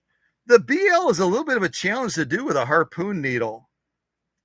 You're trying to lay down the stitching that close together. I'm going to try it. I'm going to try one more line of the BL. Now that I've got the machine set properly.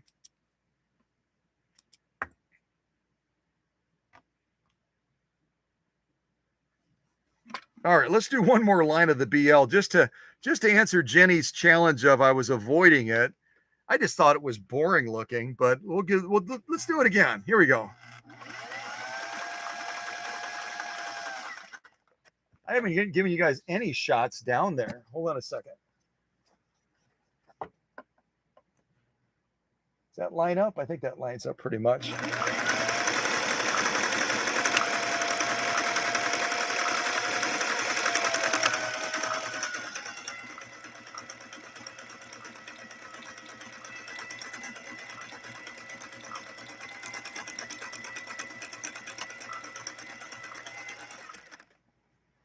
All right.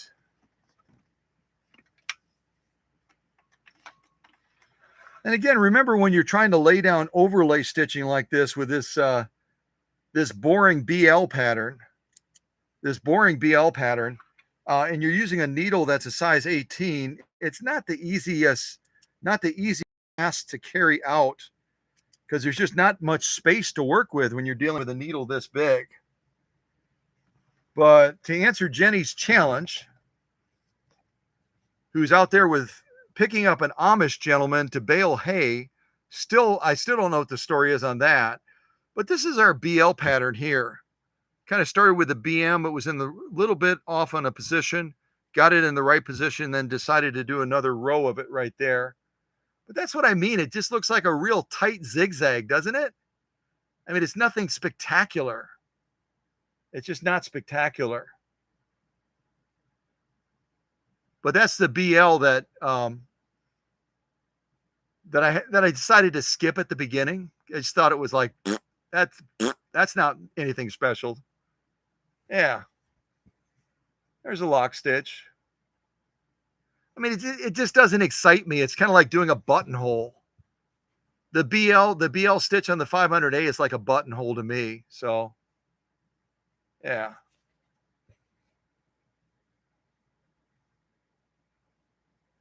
And I think I saw something about Joelle's husband has a 500A. And I bet you Joelle's husband probably has bigger hands like I do. And he apparently has a little bit of difficulty getting that fine little set point on there just in the right spot.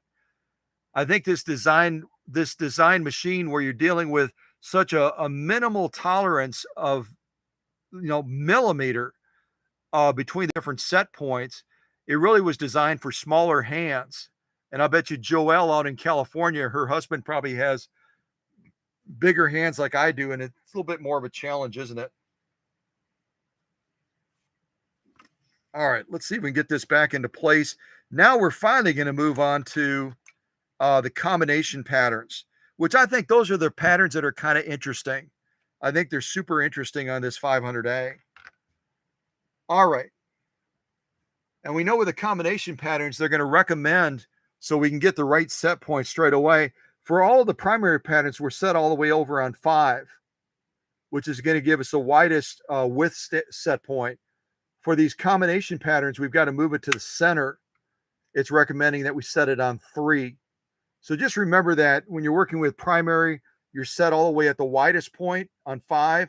When you're working with the combination patterns, you're going to be moving your stitch width back over to the center point, which is position 3. Okay? Don't forget to do that. Otherwise, you'll have as many challenges as I did trying to get that tiny little setting point with my big old hands. It's like, yeah! I will say that with big hands using a 500, it is not. That was easy. It's not easy.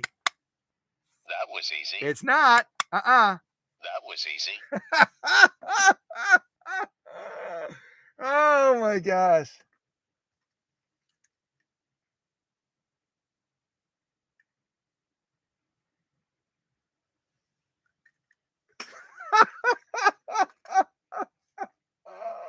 Oh my gosh, it's fun.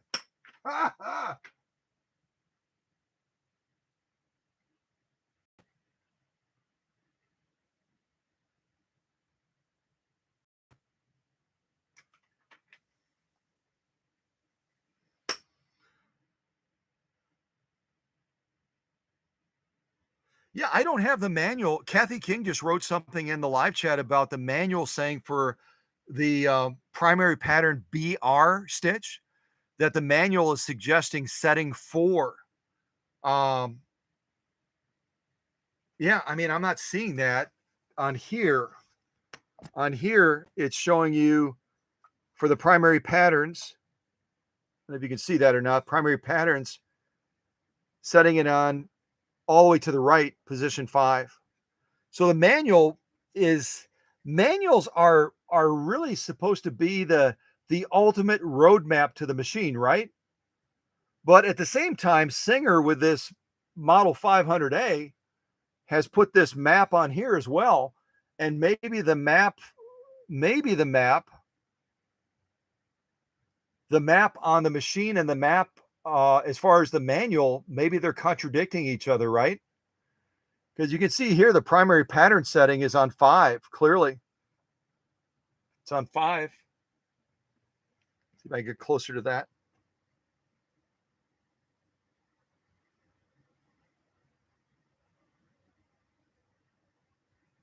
So Kathy King is looking at the manual and saying, hey man, if you're gonna sew the BR stitch, the manual is saying set it on 4. The roadmap on the machine is saying set it on 5.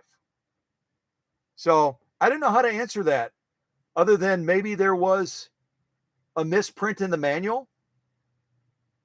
Because I'm guessing when they were manufacturing these machines, with this being part of the center plate on top, they would have checked this probably very closely, because these are a lot more costly to print.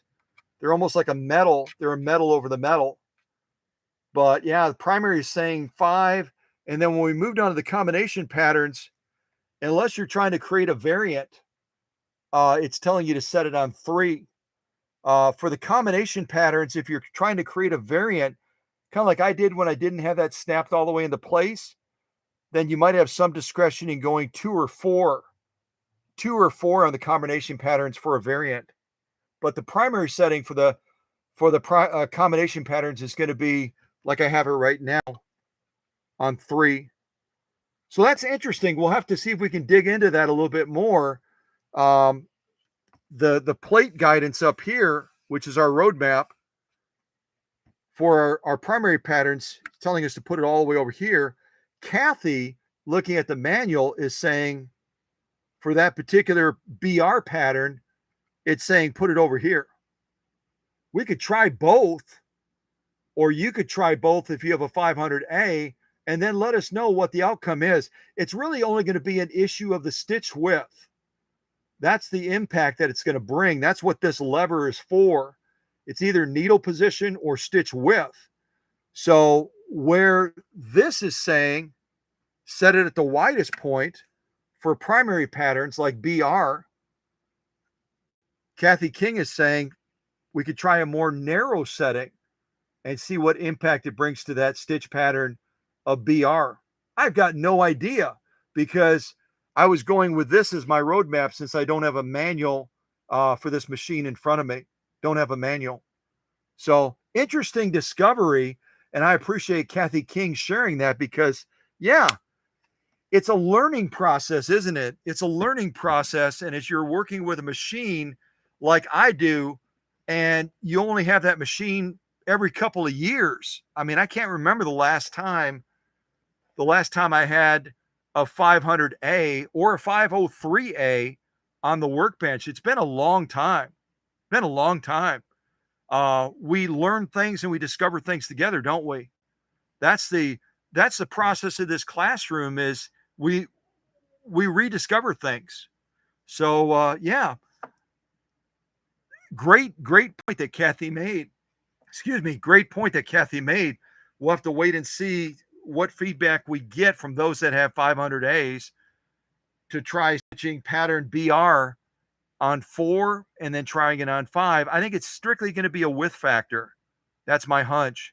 It's going to be a width factor, assuming that you don't have big hands like I do, and apparently Joelle's husband do, and you get that brown setting in the correct little slot, that correct little notch that's so close to the other one. You know what I mean? They're so doggone close. It's easy to be setting that stitch with the wrong setting. So there you go. All right. So back to Joelle. I'm just curious let's see. Joelle wants ERAQ. ERAQ. I'm not seeing an AQ, y'all. That must be a mistype, Susie. Susie, double check that. I don't see under combination patterns for the 500A. There is no stitch pattern that I'm seeing that starts with A. There's no stitch pattern that starts with A.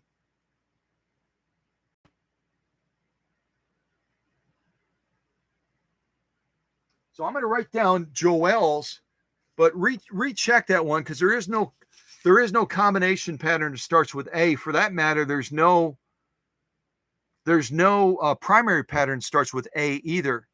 The only ones that start with A is the straight stitch, which is AK, and then that starts with AL.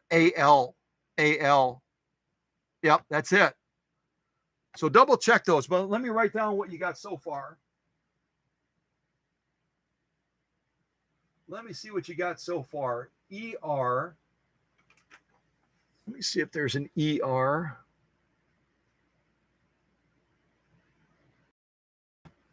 Well, I'm not seeing an ER either. I have an EQ. I have an EQ. I don't have an ER either. Maybe a GR. Emma just typed in GR. Yep, there is a GR. So I'm going to write down GR. Let's see what else we have.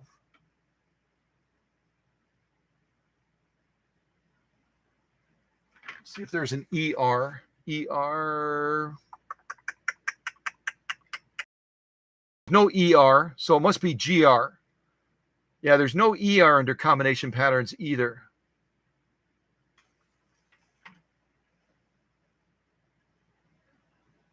Oh, there was a mistype. Okay. Let's see here. Yeah, we'll have to get back to Kathy King and find out about that.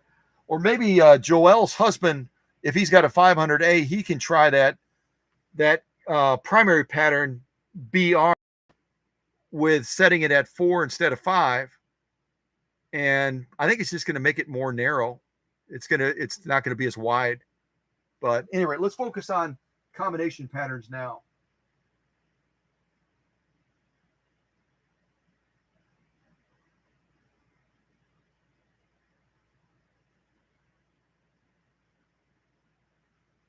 Well, Jenny, be careful. Let me just say to Jenny to be careful. If the manual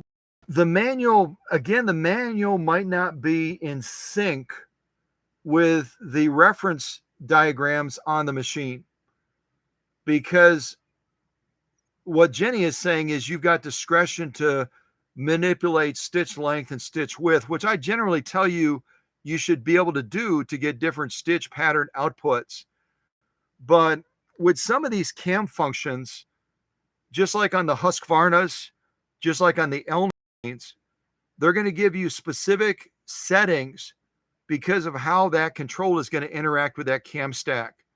So if the manual says that, it may not jive with what the reference diagrams. I would just say approach that carefully. Approach that carefully, because otherwise there could be damage that results to the machine.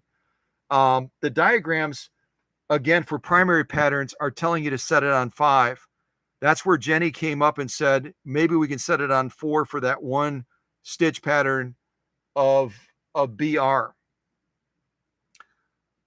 Be careful when you're taking liberty or leisure in setting the machine arbitrarily, when the diagrams on here, Singer put these diagrams on here for a reason, this quick reference on the lid, and they're giving specific recommendations for using these primary patterns, setting it on 5.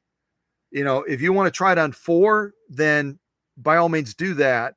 But the guidance from the pattern diagram on here, which may be in contradiction with the manual, or the manual may be in contradiction with the diagram pattern, primary patterns, set it on 5. That's what I'm telling you to do, because that's what the pattern diagram is telling us here. When you're doing the primary patterns, set it on 5. When you're doing the combination patterns, as a rule, you'll want to set this control lever on 3 for the combination patterns. Now, can you have some discretion? According to what Jenny is saying, the manual says you do have discretion with the combination patterns, I believe is what she's saying, with the stitch width. And it's talking about variance with the combination patterns, where you might be able to go down to 2, or you might be able to go to 4. But that's only on the combination patterns, not on the primary patterns. The primary pattern diagram tells us stick it on 5 over here, and that's where you should be doing the primary patterns. And it has that same setting for the specialty setting as well when you're using cams in the machine. So again, I'm just trying to say, let's be adventurous, but also let's be a little bit cautious, because manufacturers will give us parameters sometimes, just like they do with the Husqvarnas and the Elnas, because of the way that lever function will interact with the cam stack.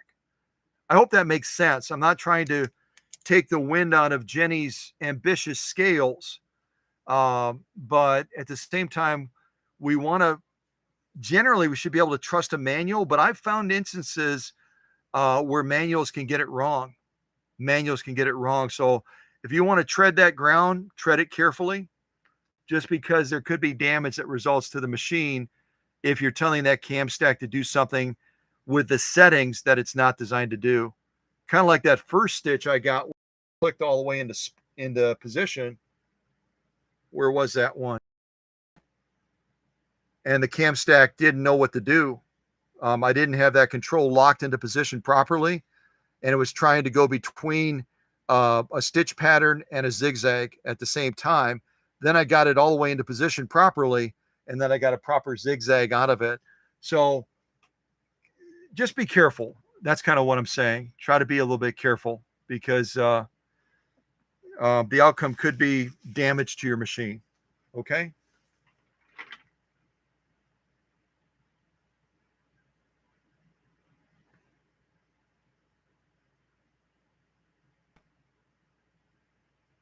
Okay.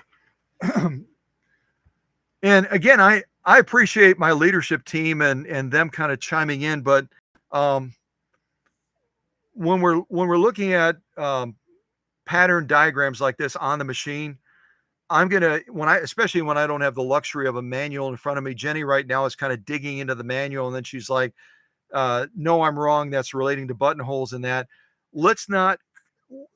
My recommendation to my leadership team is, let's not create confusion in the classroom as we're trying to work through a machine. Let's not create confusion. Let's not drag too much information in, other than the difficulty of having bigger hands and trying to get that the brown control, to lock into the proper position. This machine is generally pretty straightforward, and that's why they give us these mapping diagrams on the machine.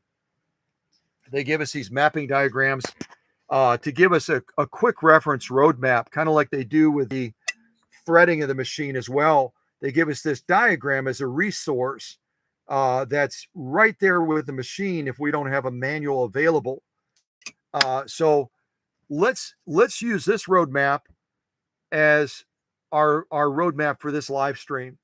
And if you as a leader want to get with me after the live stream and say, hey, I discovered this, when and if you get another 500A that pops up on the radar again, or you get a 503A, maybe we can try that. I think that's great. But let's not draw too much into this right now and make it more difficult than it is, more complicated than it is, and create confusion for those that are watching right now or will watch this later, and they're thumbing through manuals and they're trying to use other things instead of using the roadmaps that are already on the machine.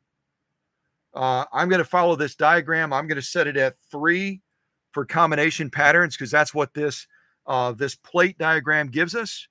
And we're going to keep it as simple as possible, because with my big old hands working with these little knobs and trying to get it in the right spot, as you've already seen in this live stream, that's enough challenge for me. And that's probably enough challenge for Joel's husband as well out in California, as he's trying to get these little things, such a fine little point set between one letter and another.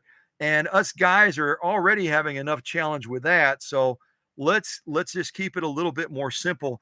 And again, I always appreciate input, but in this instance, I'm going to say, let's focus on this diagram. I don't have a manual in front of me. We only have a manual as far as identifying the letters for these stitches, so that we can try to select them and sew them on this machine. Okay. I hope you're getting my gist as far as concerned. All right, let me go on to this let me go on to this combination pattern finally after all of that interlude with Jenny's well-intentioned input.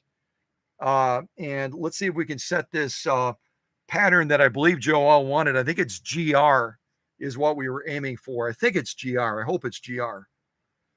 All right. And again, I always say it when you're working with knobs like this or other controls, make sure your needle is clear of the material, just so you don't inadvertently bend a needle, even though it's a harpoon needle. All right. I'm going to do my best to set this. Let me see if I can get this in there.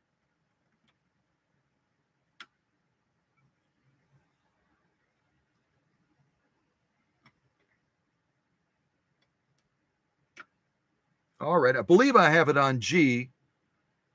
I've got the gold control over here. Let me move this over there. I've got this one. It looks like I've got it on G, so I'm going to go with G like that. And then the other one I'm looking for is R. So I'm going to see if I can move this up to the R, the brown one.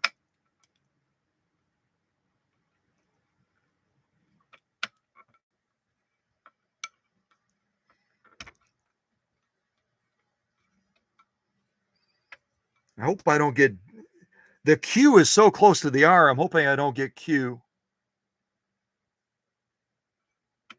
Hold on one second. I got to grab this call. I apologize. I've got a customer that's supposed to be stopping by, and I wonder if they arrived early. Hold on one second. Good Lord, I've got 12 text messages. Hold on one second here.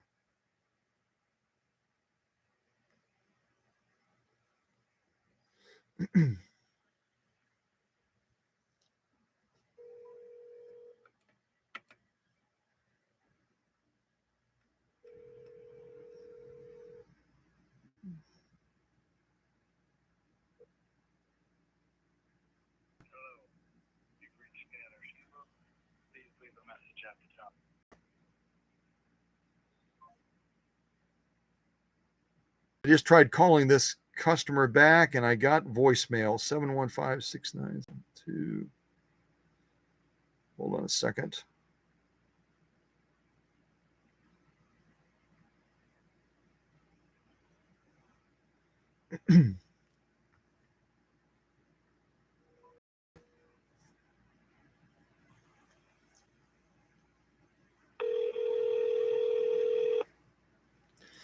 Susie will say to me, how do you multitask all of that at the same time? I have no idea. Hey, how you doing, Pat? Are you outside of the workshop right now? Because I'm live streaming at this point. I can bring you in if you want to get out of the heat. But I'm it's probably going to be another 15 minutes. I thought I'd be done by 1, but some obstacles with this machine as we were going through it. So I kind of worked through those and it took a little bit longer than expected. Do you want to reschedule or do you want to, what do you want to do? Oh, yep. I'll bring you in and you'll just have to kind of sit in the wings while I'm finishing this up. And then I can focus on your Swedish beauty. Okay. Bye-bye. Yep. Bye-bye. Okay. So here's the deal. And this is where hung up. Yep. Here's the deal where multitasking comes into play. We're just beginning to move into the combination stitches now. We're going to give this this GR a try that Joelle brought to the surface. And I've got a customer outside of the workshop right now. It's a hot day out there today. She's an elderly lady. She's got a Swedish beauty. So here's what I'm going to do. I'm going to put on some space music for a little bit while I go out to bring this customer in. She'll be sitting in the wings while I try to finish up this live stream. And then we're going to finish this live stream up. And I haven't even looked at all these text messages. I've got, you look at my text message thing on the bottom, I've got 12, the blue one there. 12 text messages. And I don't know if they're relating to the live stream or something else.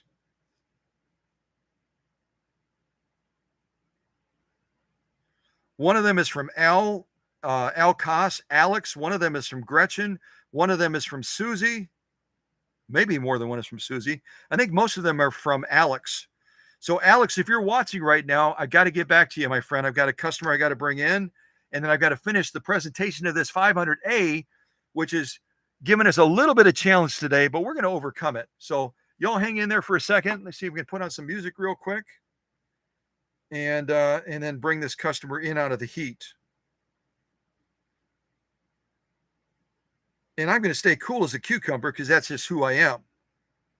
I'm just going to keep on rolling with this. All right, let me see what I got here. List, Space Odyssey. All right, here we go. All right, some weird space music for a second. Hang in there, y'all. Hang in there.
Swing that door shut.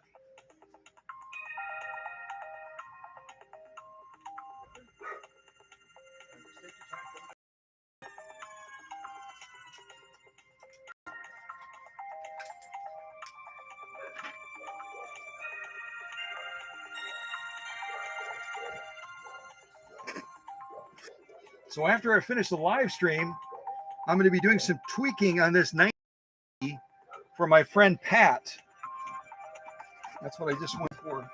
Give Pat a place to sit down.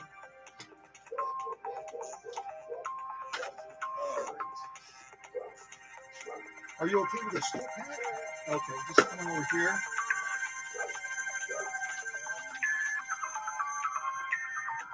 We're doing a machine today that was inspired by the space race back in the 1960s. Things that came from Florida from a friend of mine. So, all right. All right, I'm going to shut off the annoying space music and just show you that again is Pat's 19E there. Live stream. She came by and was sitting out in the awful heat. And may I show you? Sure. This is Pat. All right. So Pat's going to be in the wings while we finish up the race, the space race with this 500A. Let's see here. Trying to remember where GR is where we were setting it. I've got that set on G. I've got this on R, I believe. So we'll try to do this next pattern. And again, the recommendation as far as the data plate here is telling us for the combination stitches, we're going to be setting our stitch width, which also acts as the needle position. We're going to be setting this on 3. And then we've got some discretion over here as far as stitch length. I'm going to go fairly short on that so we get some better stitch definition. And let's see here, right about there, just about on the edge of the fine setting. So, and again, you don't want to go too short because then you're going to end up battling with material feed. So let's see if we can get this GR pattern, combination pattern on Gretchen's machine, and then we'll move on from there. Okay, take up arm is up. All right, let's give this a try. See if, hopefully I've got it set properly this time.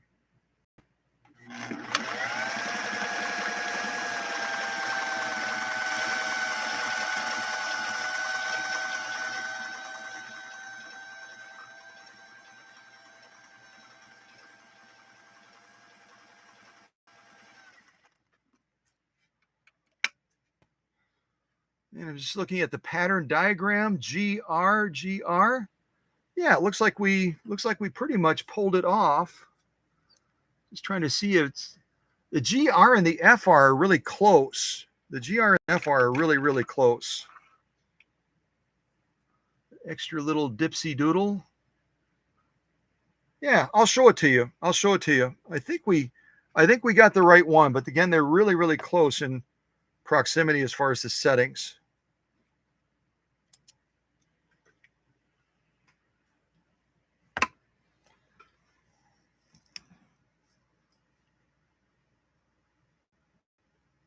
Looking at that, yeah, I think that's going to be the GR. I'm looking at that. Again, my stitch length is a little bit on the shorter end, but if I show that to you, once the camera focuses.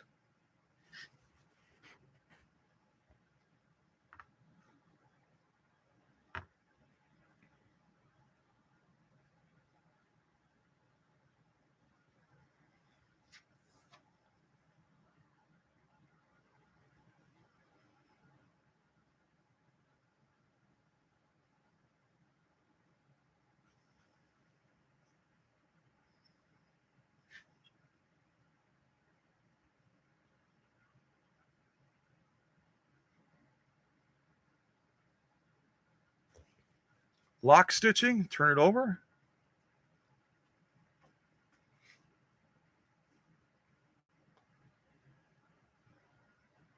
Almost kind of looks like an EKG type pattern, doesn't it? Real close.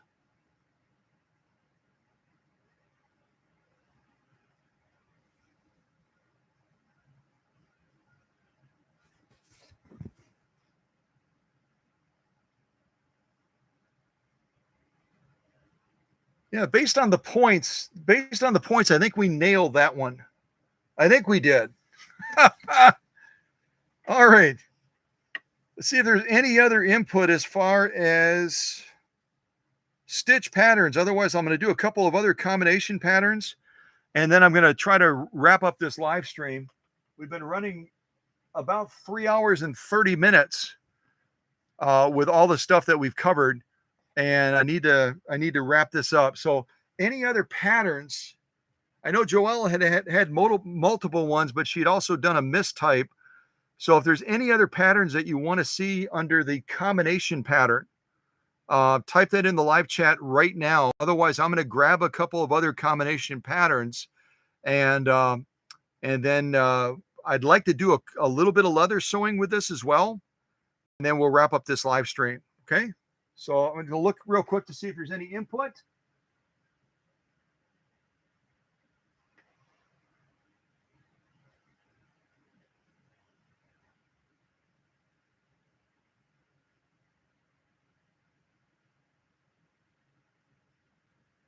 Stitch length, not width.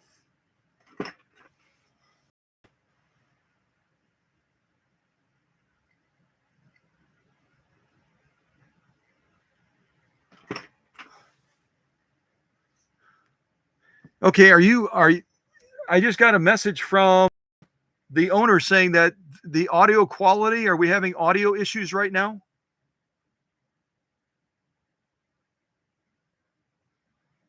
Are we having some audio issues? Can you hear me okay? Let me actually open it up to see if I can hear myself.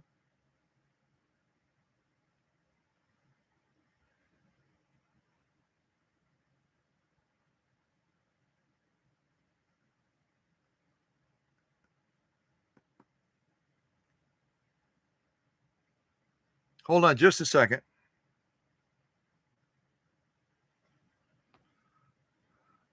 And I'm not using the Wi-Fi. I'm using my cell service. See if I can get this opened up, and then we can check to see. I got to skip the commercials first.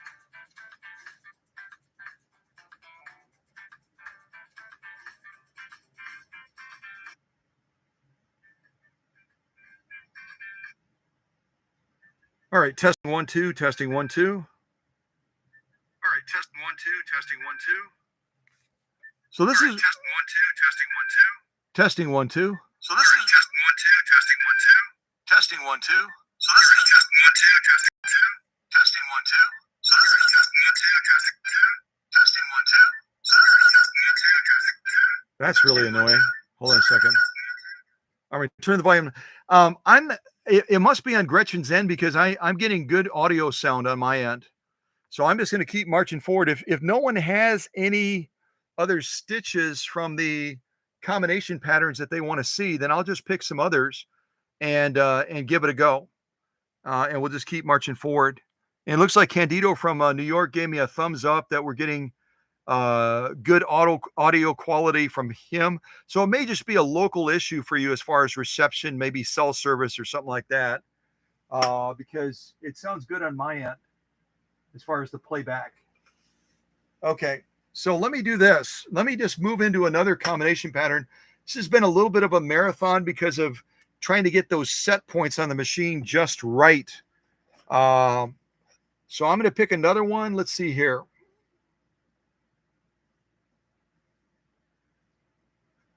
I'm going to try to go with, this is an interesting one. I'm going to try to go with HQ.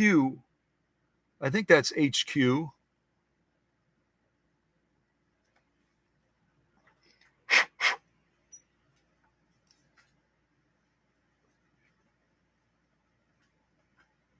Let's see. Or I could do EP. EP is interesting too.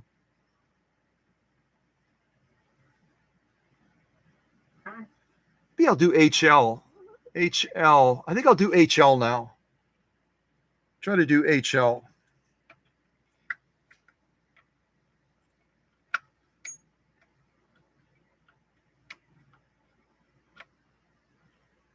All right, that should be on H. Let's try to move it all the way down to L now. Okay, I'm going to do this next pattern and see if we can check this one out as far as the combination pattern capabilities of this 500A. And I'll leave the stitch length really, really tight on this. And again, I'm leaving based on the pattern diagram on here. I'm going to be leaving the stitch width set on 3. There are variants where you can have other settings, but we're going to stick with that for now. Okay, let's give this one a try.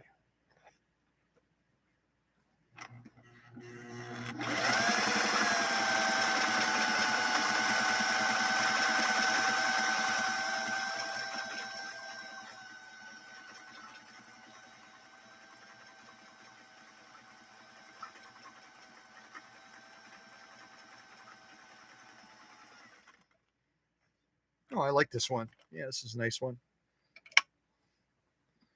You look straight down, you can kind of see the one we just did. It's kind of a block style combination pattern.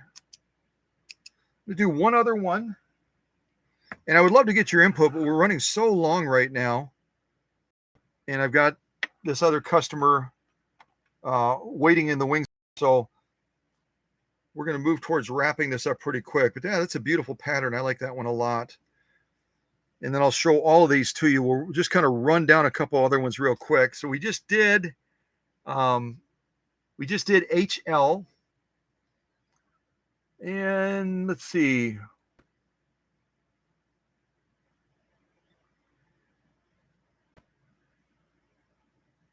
I'll try doing HO now.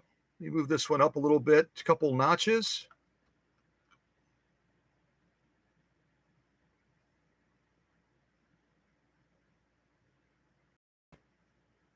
Okay, and again, it's a real close setting. I'm going to try this one. I think I've got it in the right position. This is going to be H.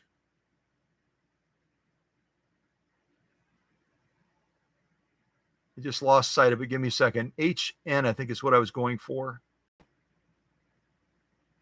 No, I was going for HO. HO. Go up a little bit higher. I think that's going to be correct. Let me give this one a try.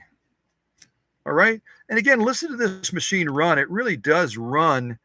It sounds almost like an airplane kind of revving up as it starts. Give a listen to this.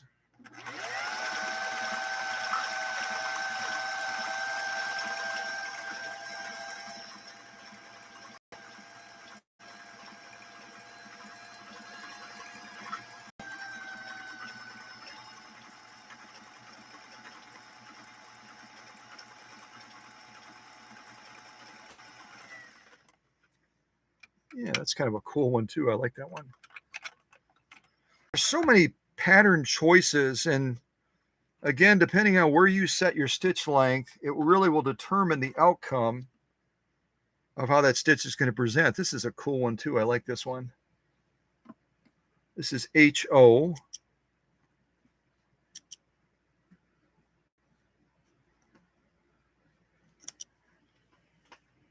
I'm going to do one on this 100% cotton, and then we're going to shift over to leather, and then we'll wrap this up. And again, I would love to get your input, but we're trying to see if we can fast track this.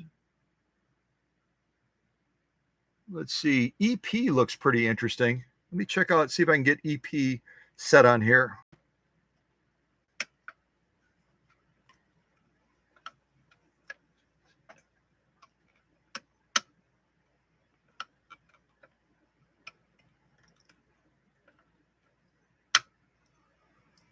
Okay, now I'm going to be doing EP. If you want to look at it through that link that Susie provided on the manual, I'm going to be trying to do EP now. Yeah, just check it out. Check it out in the manual. I'm not going to show it to you on the machine right now. All right, this will be our last cotton stitch.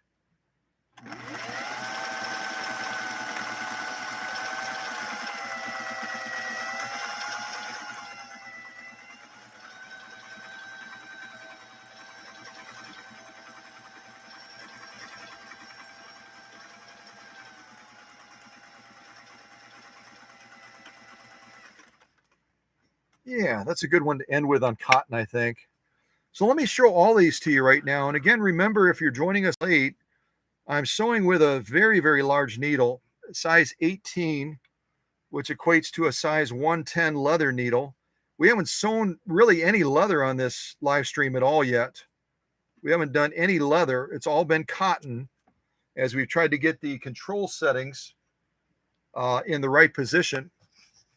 And again, these are, I think it's a great design, but it is a little bit when you've got bigger hands, trying to get that set point on these leathers when they're so close in proximity. Apparently, I'm not alone. Joelle's husband, who's got big hands like I do, struggles with getting those just in the right spot.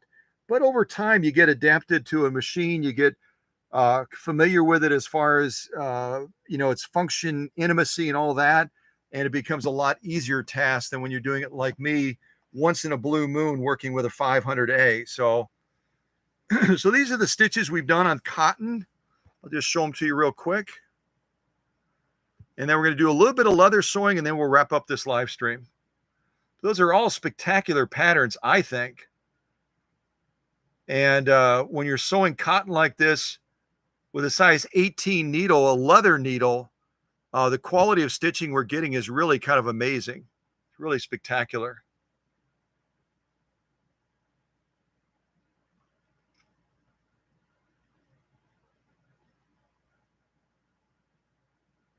Beautiful stitching. Lock stitching on the back, no difference. We've got a real good tension balance right now, top to bottom, and the stitching is really, really spot on.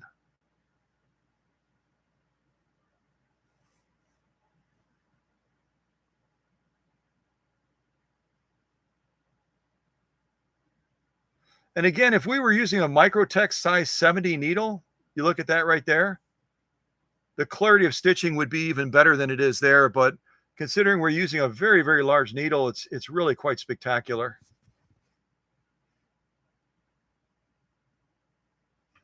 So I appreciate everyone's patience through the process as we've been working through this machine. Its uniquenesses, its challenges, its good, bad, and ugly.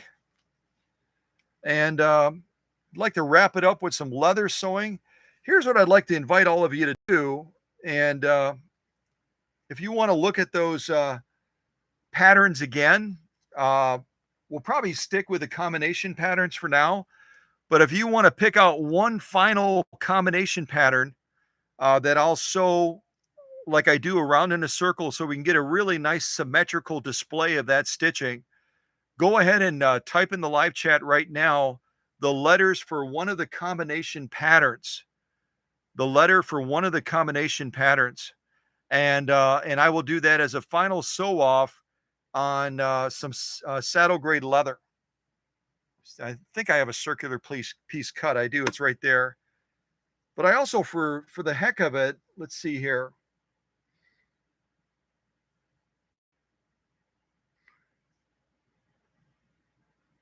I'm gonna, yeah. Why don't we? I can go all kinds of rabbit holes, but why don't we do that? Why don't we wrap it up? We've gone really, really long on this. We've gone really long on this live stream. We'll wrap it up with a combination pattern on saddle grade leather. I wanted to do some heavier sew offs as well, but I don't know if we're going to have time to do that on this live stream. I might do it as we're wrapping up at the end. And I don't see any input as far as pattern. So I'm going to pick another combination pattern and lay it down on this saddle grade leather as a wrap up. I should also look at my bobbin case. We're getting really low on bobbin thread, but I think we've got enough to finish up. Yep, I don't see any input.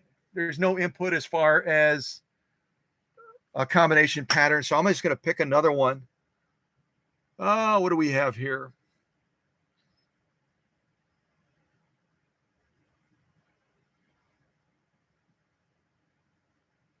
I think I'll do JL. I think I'll do JL. If you want to look it up on the manual that Susie posted the link for, I think I'll do JL as a final wrap up. J is set. Let's see if I can go down to L now.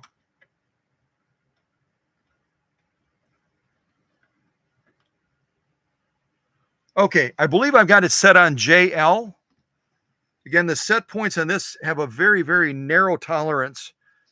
So sometimes they can be off just a little bit, but I think I've got it set correctly. So let me do this.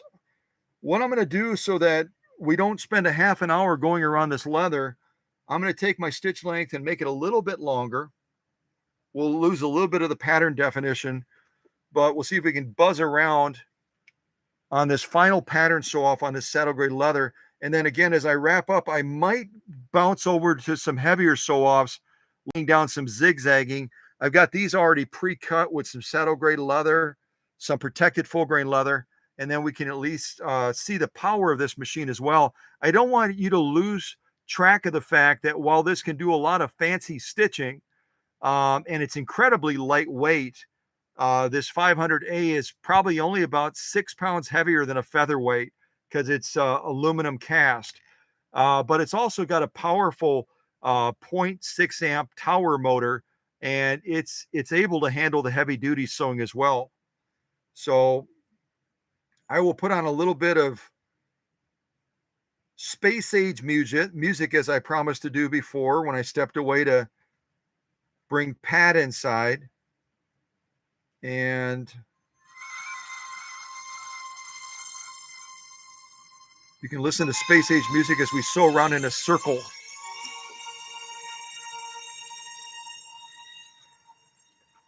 All right, here we go.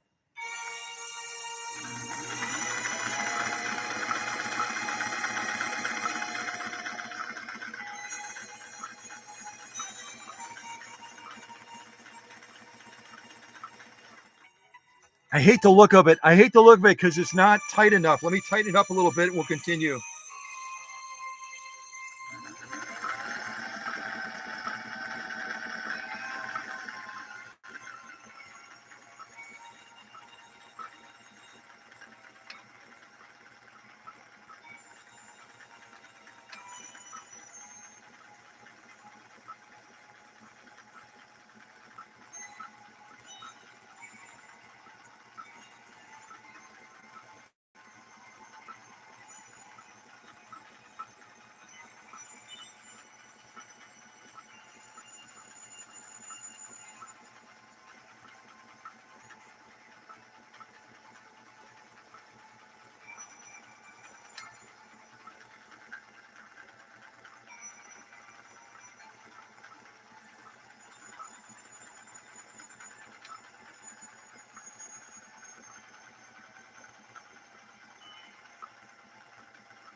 All right, I'm going to stop right there. Hold on one second.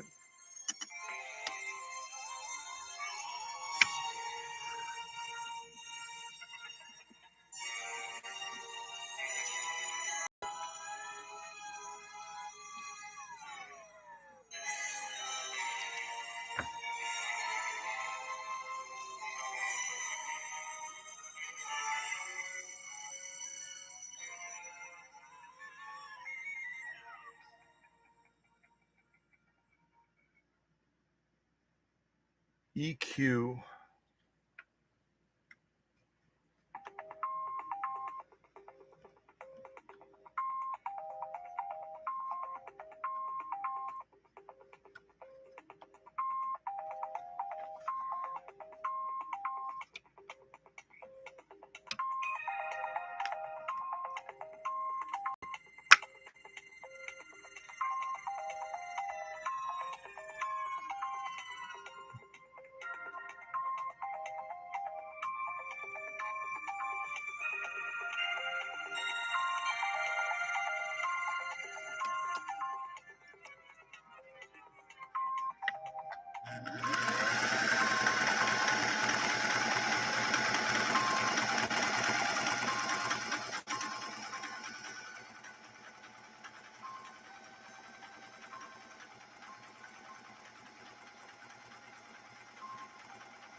That's one of those variant stitches where I change the setting on it and it's a pattern within a pattern. Show that to you.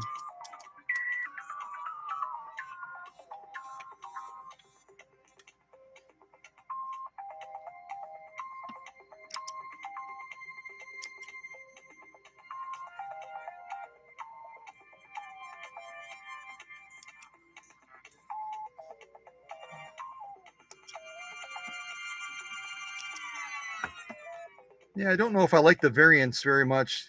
They kind of look unfinished, but I'll show it to you. So this is that saddle grade leather. We started with that one pattern, and I just wanted to fill in that space with another one. This one I like in particular. I like this one a lot.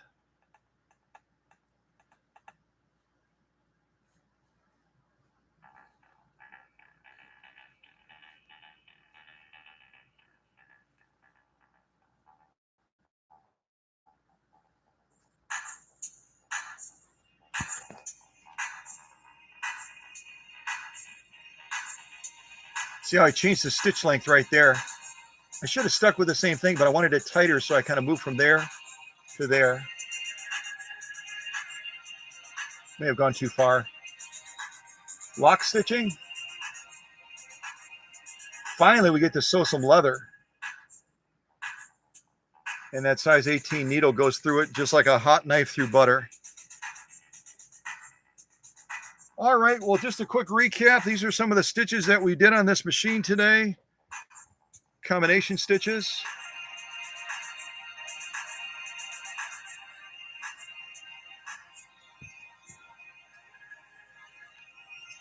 Here we had some of the primary stitches that gave us a lot of trouble as far as setting the stitch output. We got some really beautiful stitching. It's just a matter of getting those set points.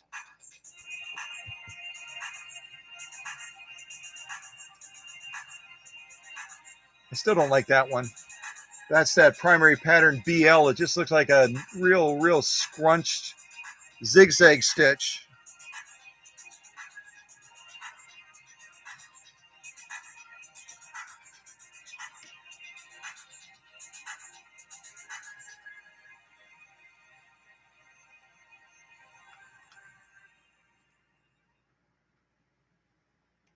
And I'll just do one quick strength test. This is saddle grade leather, 2 layers of it. I really wanted to demonstrate the strength of this Slant-o-matic. A lot of people don't think that the Slant-o-matics are very strong, but they are. So 2 layers of saddle grade. Hopefully we don't have any tension factors that crop up, but I'll go ahead and buzz through this real quick with a straight stitch and then see if I can lay down a zigzag next to it.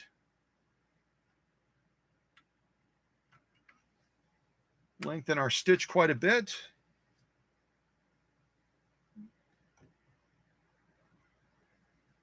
Yeah, I'm going to leave that on 3.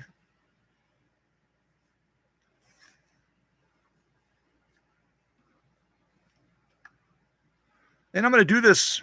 Let me come over this way. I'm going to do this without any hand start. It's just going to be the sheer power of the machine. Just got to give it enough gas to launch.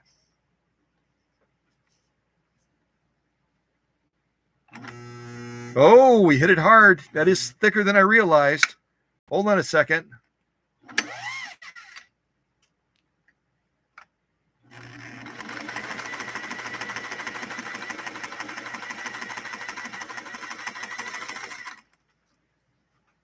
I went to the balance wheel and I took the clutch out. That's never a good thing, right in the middle of the stream there. All right, so there's a straight stitch down 2 layers of saddle grade.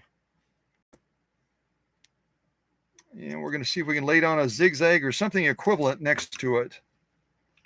But I really wanted to end at least with showing that the machine can handle some of the heavier sewing too. All right, so we go 1 click. And what's our suggestion? AL2. I'm going to be doing a zigzag now. So we're set on A and L. And I've got a choice of 2 or 3 as far as width. I'm going to go ahead and leave it like that. Bring our stitch length down a little bit. All right, let's see if we can launch better this time. All right, here we go.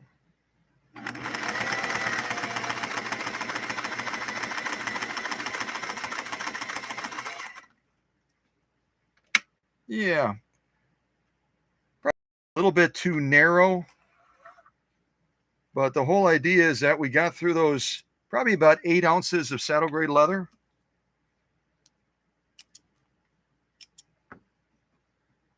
And actually, we maintain real good stitch balance. I'll just show this to you as a wrap up to the power factor of this Slant-o-matic as well. Probably about 8 ounces of leather.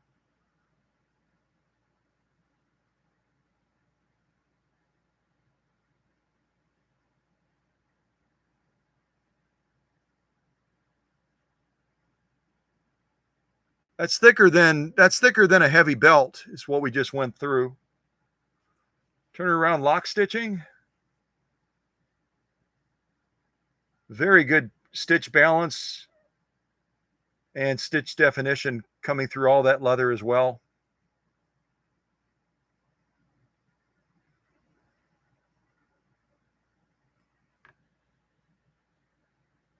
Actually, I think that's going to present better if I show it to you this way.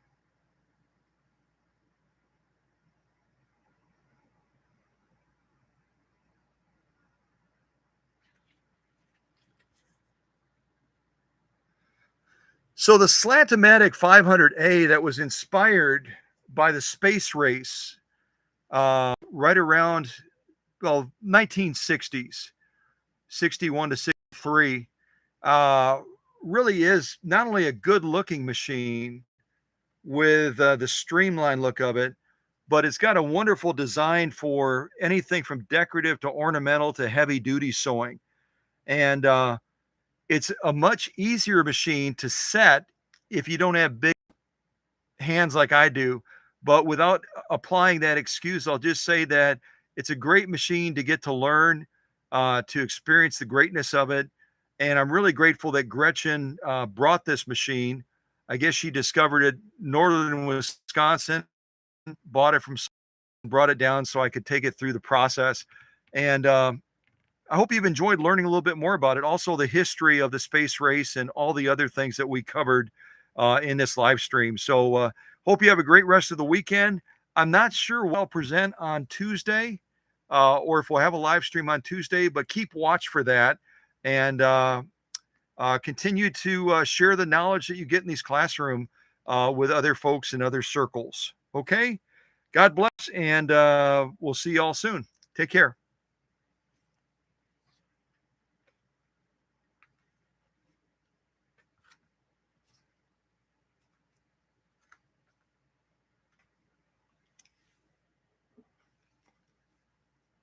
I'm tired of space music. I'm going to put something else on, and when I do a little bit more sewing here, anything other than space music. How about marching military?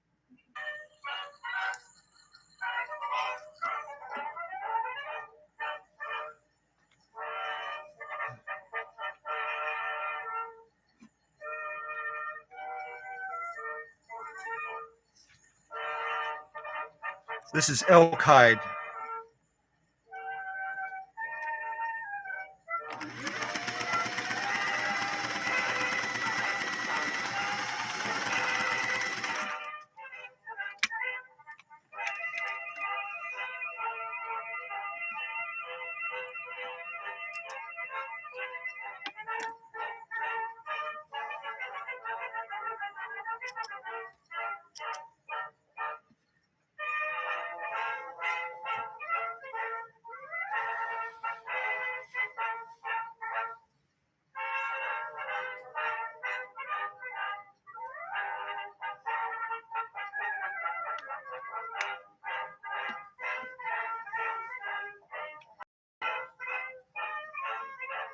Spandex denim.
Protected full grain leather.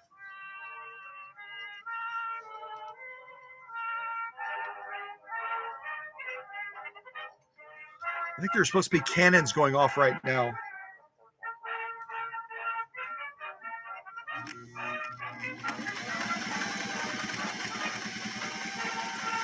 Oh, my stitch length is too short. Hold on.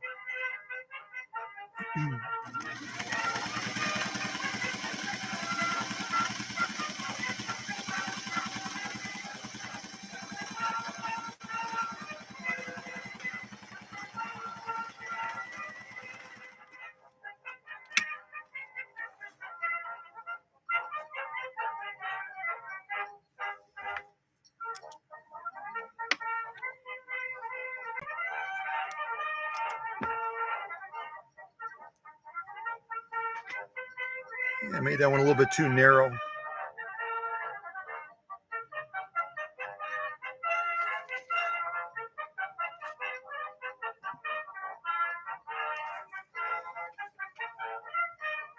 All right.